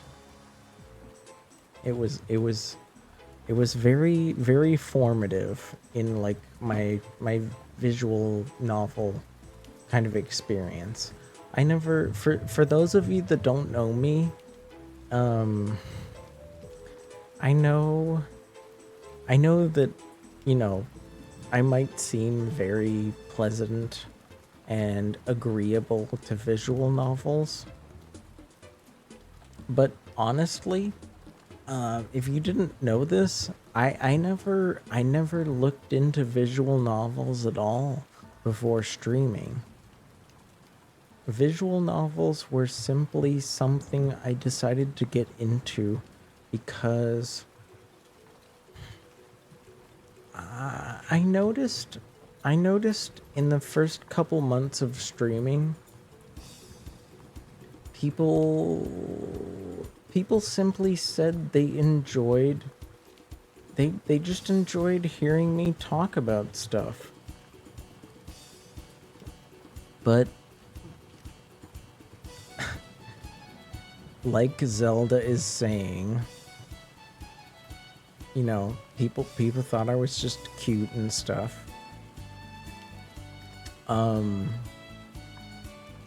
was trying to think of things I could do to make people have a fun time, because I'm not really, I know sometimes my yapping skills come out and I can yap about something, but a year and a half ago, I had no yapping confidence at all. So I looked for something that could, you know, entertain the people that just like to hear me talk, because I felt like I had nothing to talk about.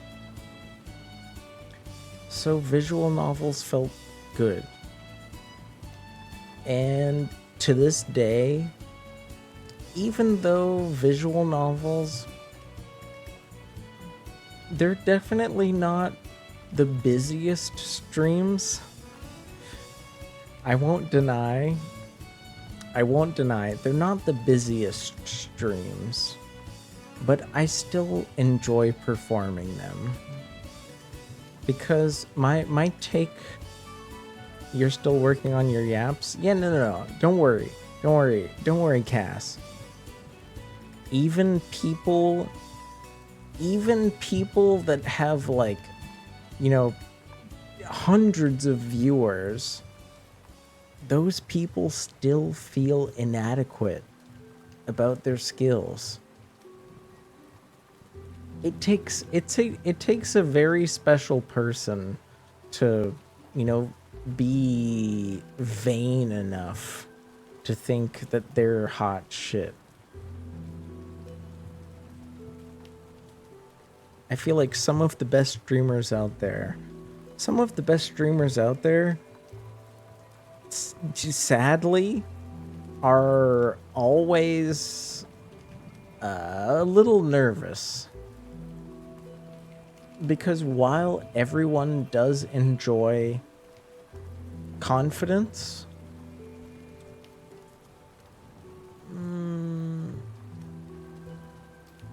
vanity does have its limits. Vanity does have its limits.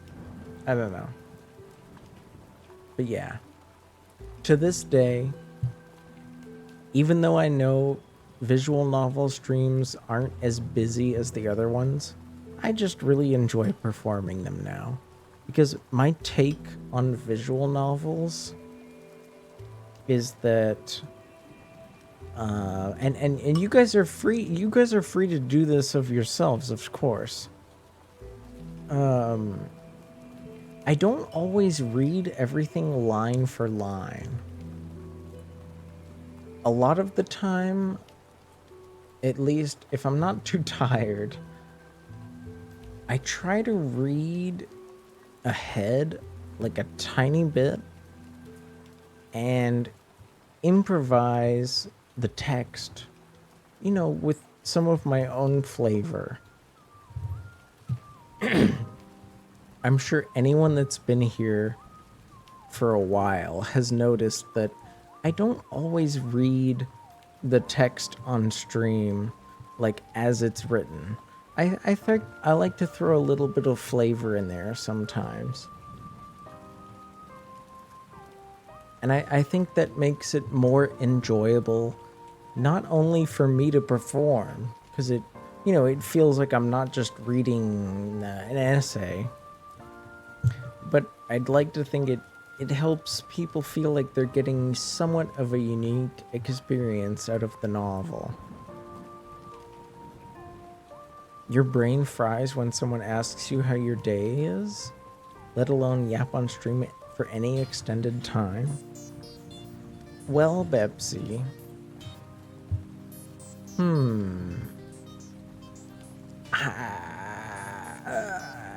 I don't really feel like I'm good enough to give advice on yapping, but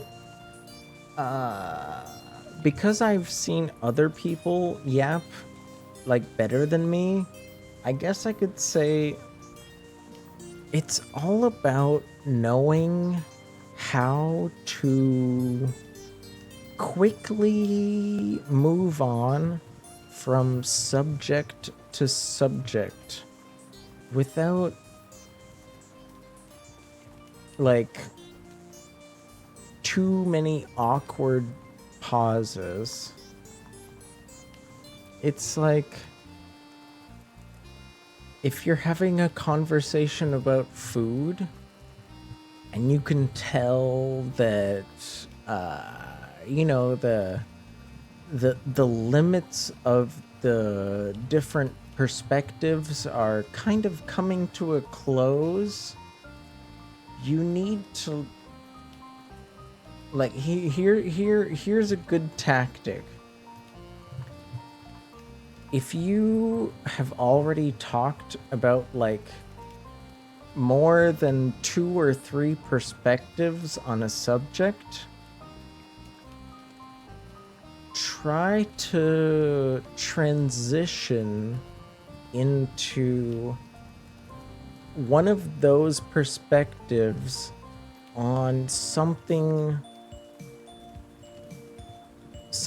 related to those subjects in some way, without straying too far from like the original intent of emotion.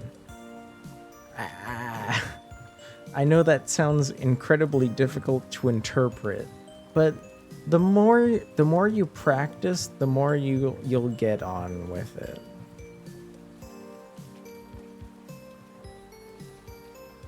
Switching out words and stuff is totally necessary a lot, but reading on stream is so fun. You read Fight Club 2? Wait, Fight Club 2 like the book? You read the book on stream?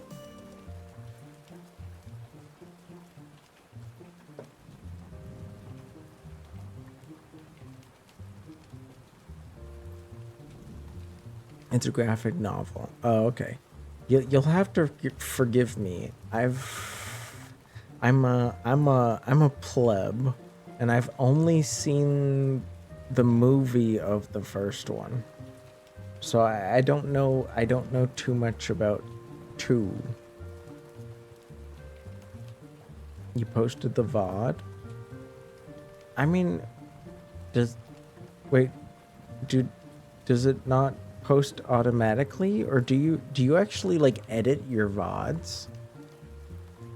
Because I've got to say, working full time, I don't have time to edit VODs myself. So if I don't know if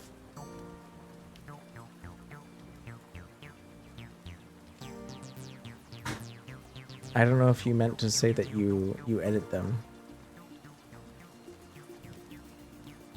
You're selective on which VODs you publish. That's fair. That's fair. I've omitted a few VODs here and there. But I know the feeling. I know the feeling. Once in a while a stream feels like eh.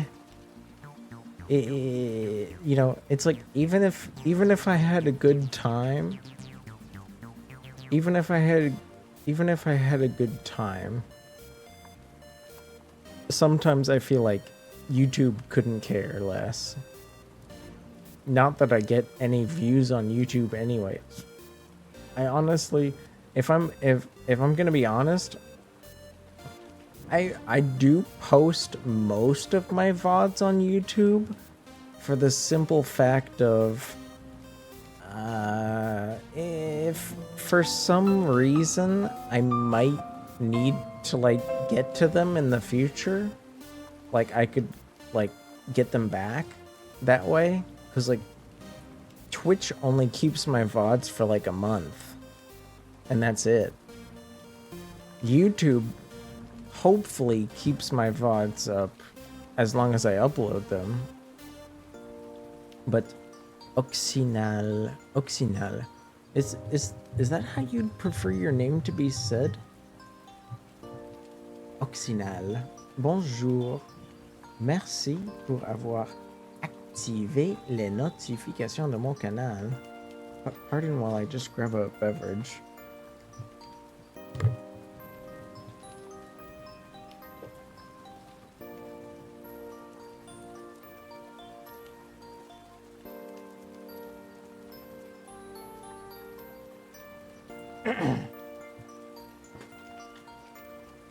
Bonjour, Oxinal.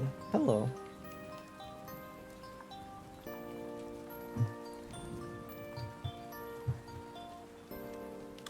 Pleasantries and introductions aside. Bonjour, comment allez-vous? Je vais pas mal, Oxinal. Je ne parle pas beaucoup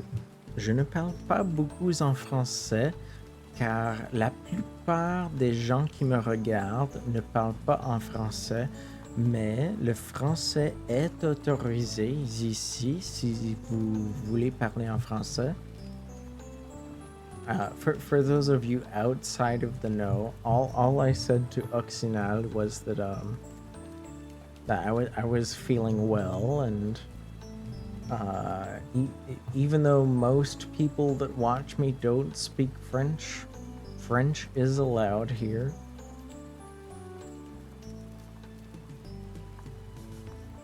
But comment se passe la nuit de tout le monde?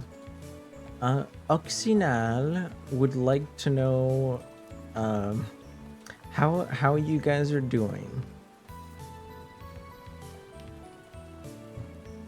Oxinal, j'assume que vous êtes en France.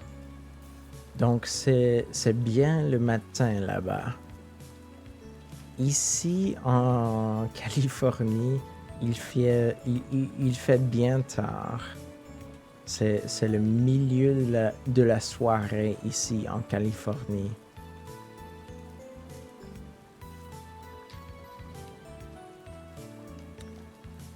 BBW. The BBW underscore wild underscore wings 420 would like me to say in French. J'aimerais faire cet homme.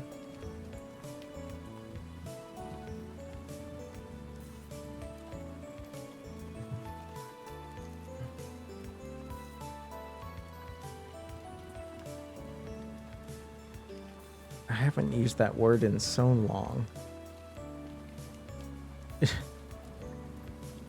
J'aimerais faire cet homme enceint.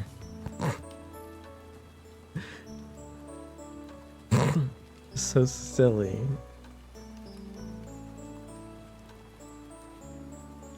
Occinal. Occinal.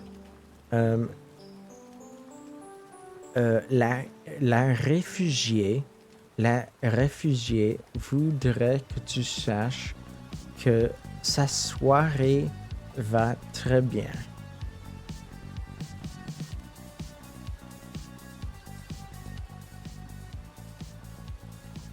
But hi, Mia.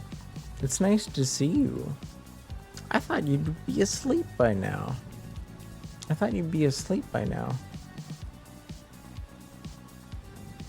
Where did my... There we go.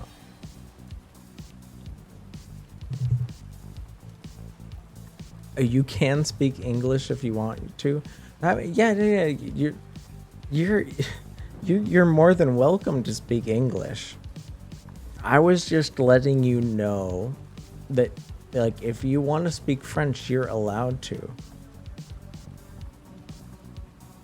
Excusez-moi, pourquoi cet homme veut-il dire de rendre un homme enceinte? Well, Occinal,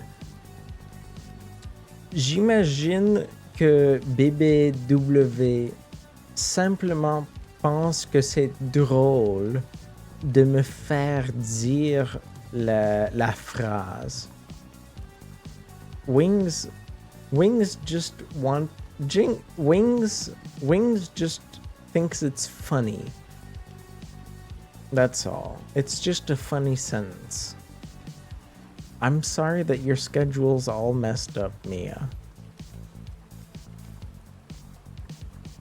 A funny joke? Yeah, a joke. Haha.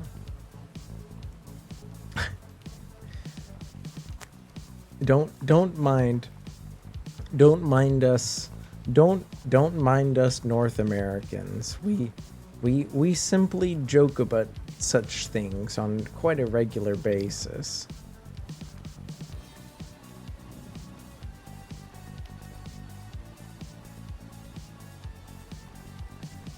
I was kind of curious.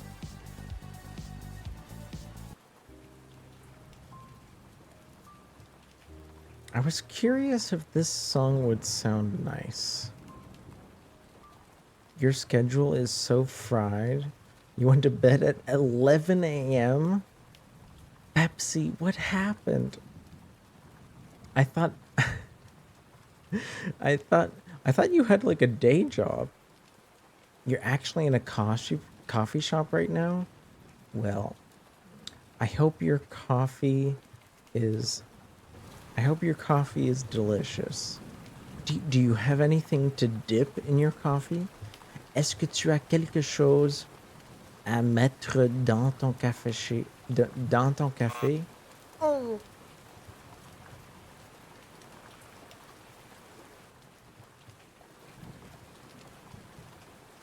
Comme peut-être un biscuit. Oh, you have a croissant. Tu as un croissant. Parfait. C'est un déjeuner parfaitement français. Ça a l'air. Ben, disons.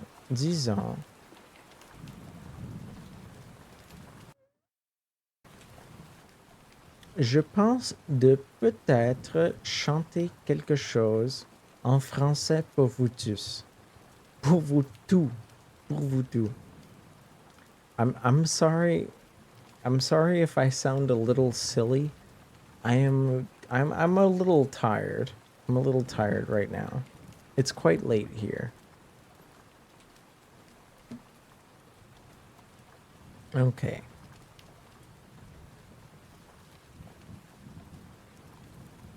Silly Billy, I know, I know.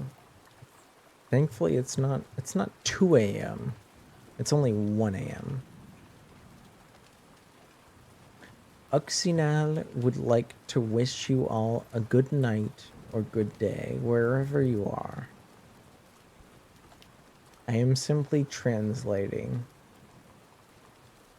Alright, here is a song in French. Thank you again, Netoyo and Cassidy for the raids. I hope you guys are doing well.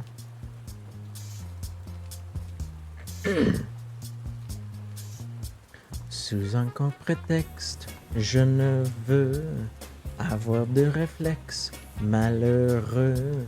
Il faut que tu m'expliques un peu comment te dire adieu. Mon cœur de silex vite prend feu. Ton cœur de pyrex résiste au feu. Je suis bien perplexe, je ne veux me résoudre aux adieux. Je sais bien qu'une ex-amour n'a pas de chance ou si peu, mais pour moi, une explication vaudrait mieux. Sous aucun prétexte, je ne veux devant toi surexposer mes yeux. Derrière un Kleenex, je ne saurais mieux comment te dire adieu.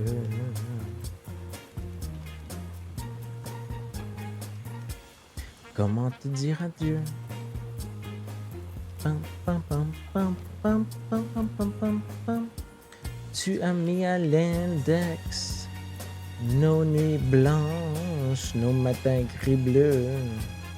Mais pour moi, une explication vaudrait mieux. Sous aucun prétexte, je ne veux devoir te surexposer mes yeux. Derrière un Kleenex, je saurais mieux comment te dire adieu. Pam, pam, pam, pam, pam, pam. Comment te dire adieu? Bonjour Mono, comment te dire adieu?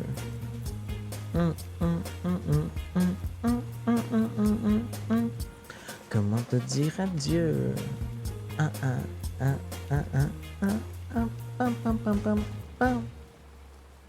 Wait, Cass, you watch Arthur? I didn't know you watched Arthur. Arthur's a funny guy.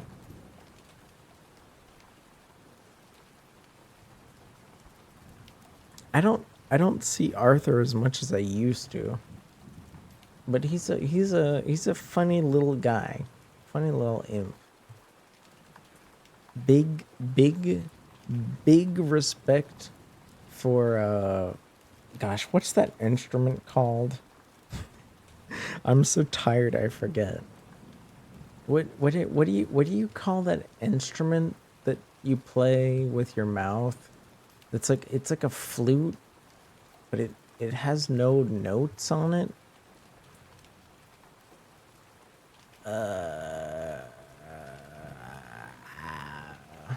Good morning, Mono. Good morning. A slide whistle?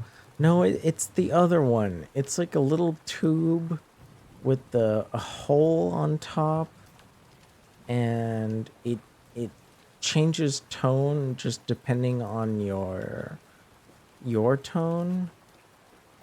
A kazoo. A kazoo. A kazoo. That's the word. Hi, Zelda. Hi, Zelda. I remember when I used to like watch when I used to like watching Arthur more often, because it's not that I don't like watching Arthur now. It's more like I've made I've made friends streaming, and because I'm closer to them, I'd rather watch people that I know, like more than people I don't know. Um, uh, Anywho, back then, I used to save my points on Arthur's streams because I don't know if he still has it. There was a redeem where you could have Arthur do it wasn't karaoke. It was like kazoo karaoke. Arthur would perform Arthur would perform a song with a kazoo. And I like that. I thought that was adorable. Considering like how much of his streams involve like very heavy amounts of talking. I thought it was admirable that he kept a redeem around that forced him to stop talking and perform silly music. You've yet to see that? Maybe I don't know. Maybe he got rid of the redeem. I don't know. I'd have to go check. I should do a kazoo stream. I don't even own a kazoo. I don't even own a kazoo, homie.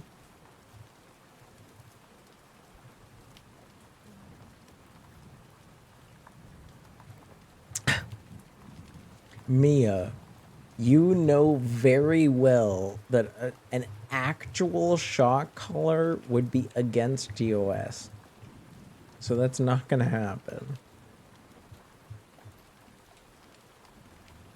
Anywho, you forgot? Don't worry. Here's Depeche Mode.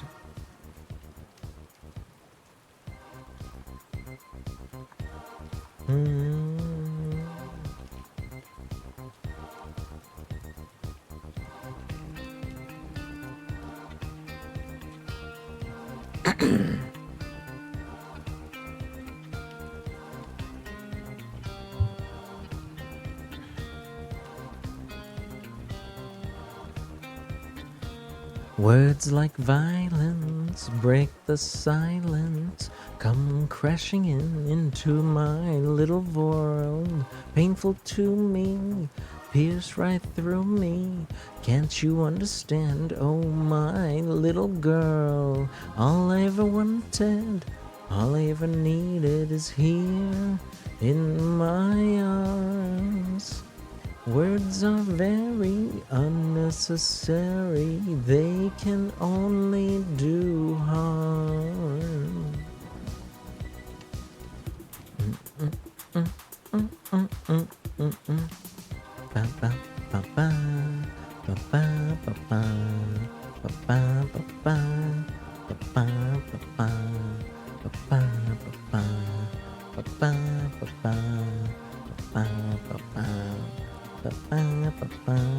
Vows are spoken to be broken. Feelings are intense, words are trivial. Pleasures remain, so does their pain. Words are meaningless and forgettable.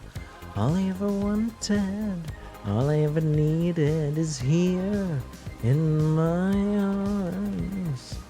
Words are very unnecessary, they can only do harm.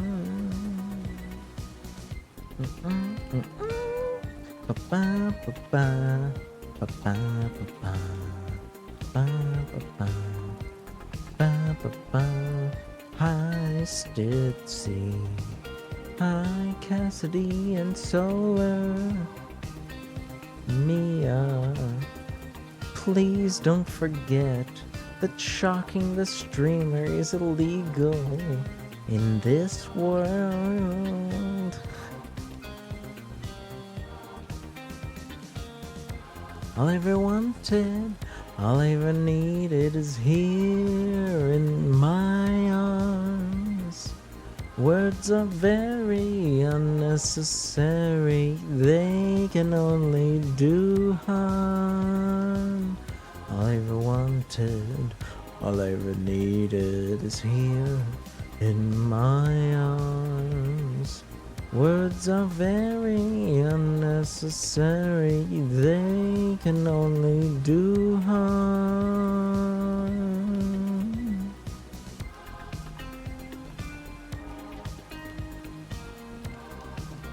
Yeah. Yeah. That's pretty much the whole song. I think it's just a really long outro after that. There's a reason. As much as I love Depeche Mode, I've got to say, most of their songs aren't great for karaoke. Okay. I have to play this ad because I can't skip it. But I promise I'll sing another song before I raid. I promise I'll sing one more song before I raid.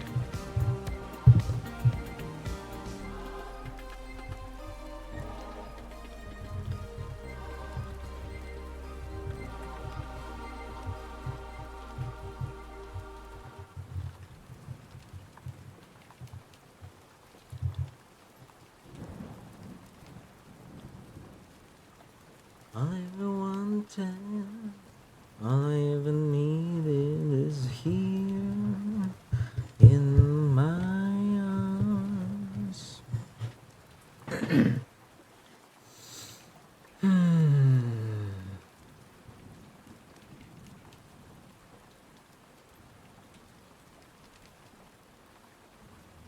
What to sing? What to sing?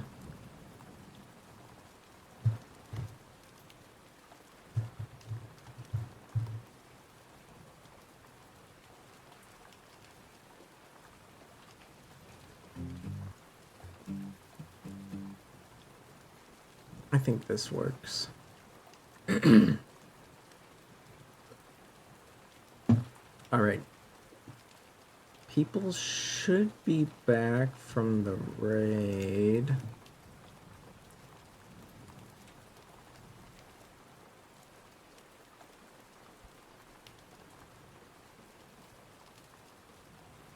I don't know who this is. So I'm not sure if it's okay.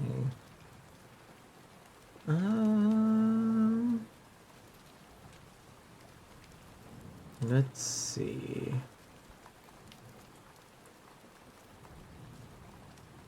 Whoa.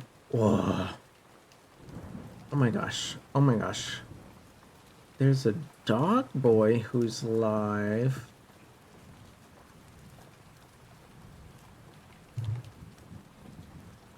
Do y'all like dog boys? I think dog boys are pretty cute.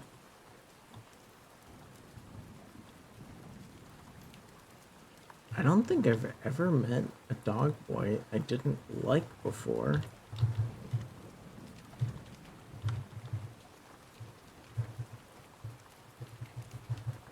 So we're gonna raid Dog Boy. It's you I don't know. Some of you might not have seen Sky too much because even though Sky and I have known each other for a while, I guess we're both, I don't know, maybe we're both shy to talk to each other. But Sky's always been nice to me. So I'm very happy to see Sky now. It was a fun stream. I hope so. I know the visual novel streams are not as busy as some of the other streams, but I still enjoy performing them. So I only have one more song before we head out.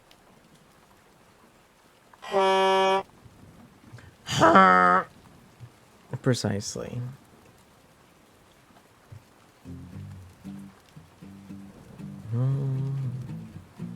All right.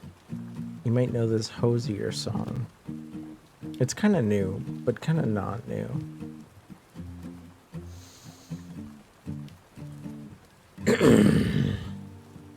It can't be said I'm an early bird.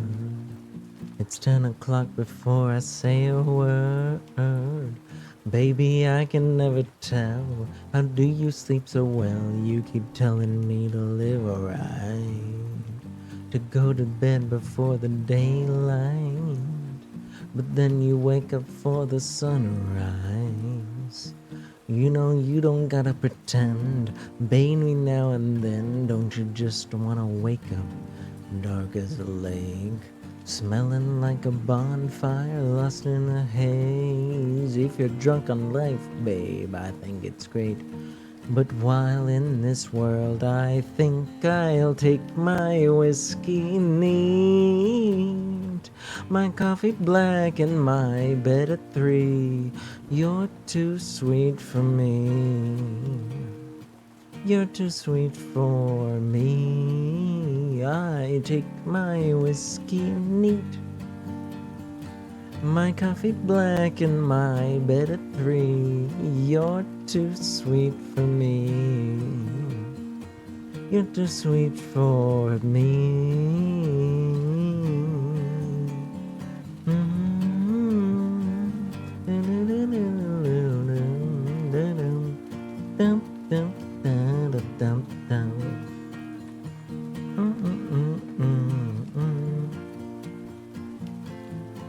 I'm low, I'm true, and the ground's where I go.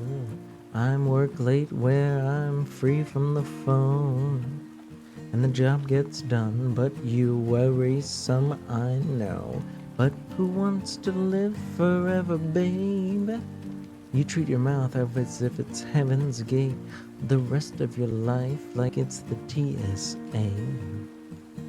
I wish I could go alone. Baby, don't get me wrong. You know you're as bright as the morning, as sweet as the rain, pretty as the vine, and as sweet as the grape. If you can sit in a barrel all day, maybe I'll wait. But until then, I'd rather take my whiskey neat, my coffee black, and my bed at 3. You're too sweet for me. You're too sweet for me. I take my whiskey neat, my coffee black, and my bed at 3. You're too sweet for me. You're too sweet for me. Ooh.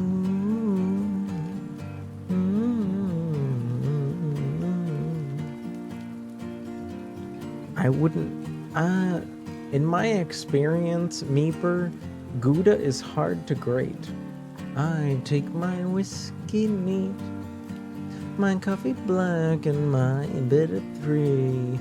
You're too sweet for me. You're too sweet for me.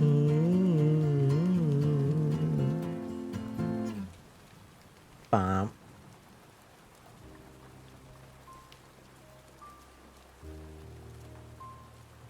Thanks for hanging out, y'all. I'll be back Tuesday with some gaming, some DS3 with Roomba. I know I have my complaints about the game, but it's always fun to play with friends. I can't deny. Thank you, Cass. Thank you, Cass. And thank you, Solar. And thank you, anyone else that was here. Please say hi to Sky for me. Bye.